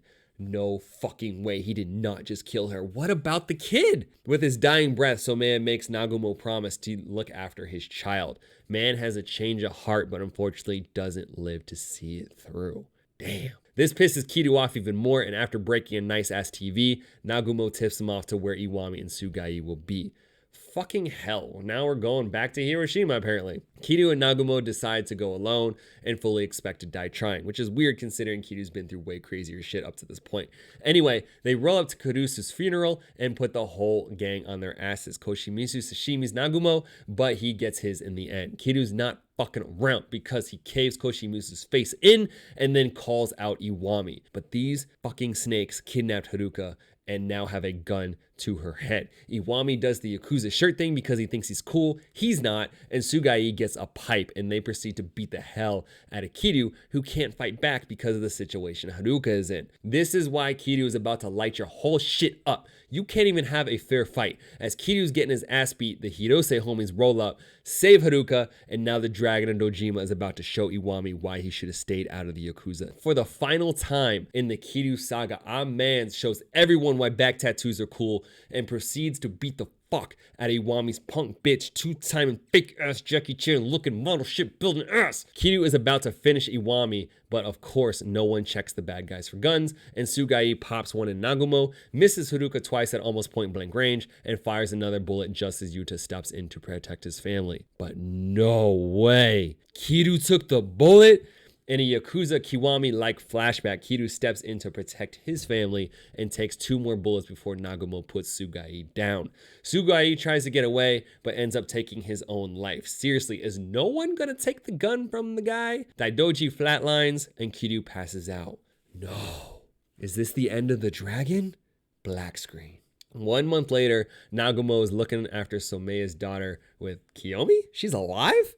Turns out the gun Koshimizu had was actually loaded with blanks, and Kiyomi never actually got shot. Yuta and Haruka are heading back to Okinawa, where they can raise Haruto around the rest of the Morning Glory family, and the real heads of the Tojo are out of prison. Majima's ready to avenge the fuck out of Kiryu-chan's death, but Daigo has other plans. In a very chilling cutscene that I highly recommend everyone checks out for themselves, and a letter of final request, Kiryu asks Daigo not to avenge him, and Daigo intends to honor his wishes. Akiyama is reminiscing with Date and calls him out on his bullshit because he knows Date's keeping secrets about Kiryu. Turns out Akiyama is actually really smart because Kiryu isn't dead? Nani? While recovering from his wounds, Kiryu is approached by a mysterious politician who wants to buy Kiryu's silence. Kiryu agrees only if they meet certain conditions. They must let Daigo out of prison, and they have to fake Kiryu's death. Date doesn't agree with the whole situation, but by going into hiding and giving up his quote-unquote life, Kiryu is making a last-ditch effort to keep his family and the ones he holds dear safe. I mean, over 6 games, none of his other ideas have worked, so I guess it's worth a shot at this point. Kiryu takes one final look at his family and then disappears. The legend that was the Dragon of Dojima is finally over.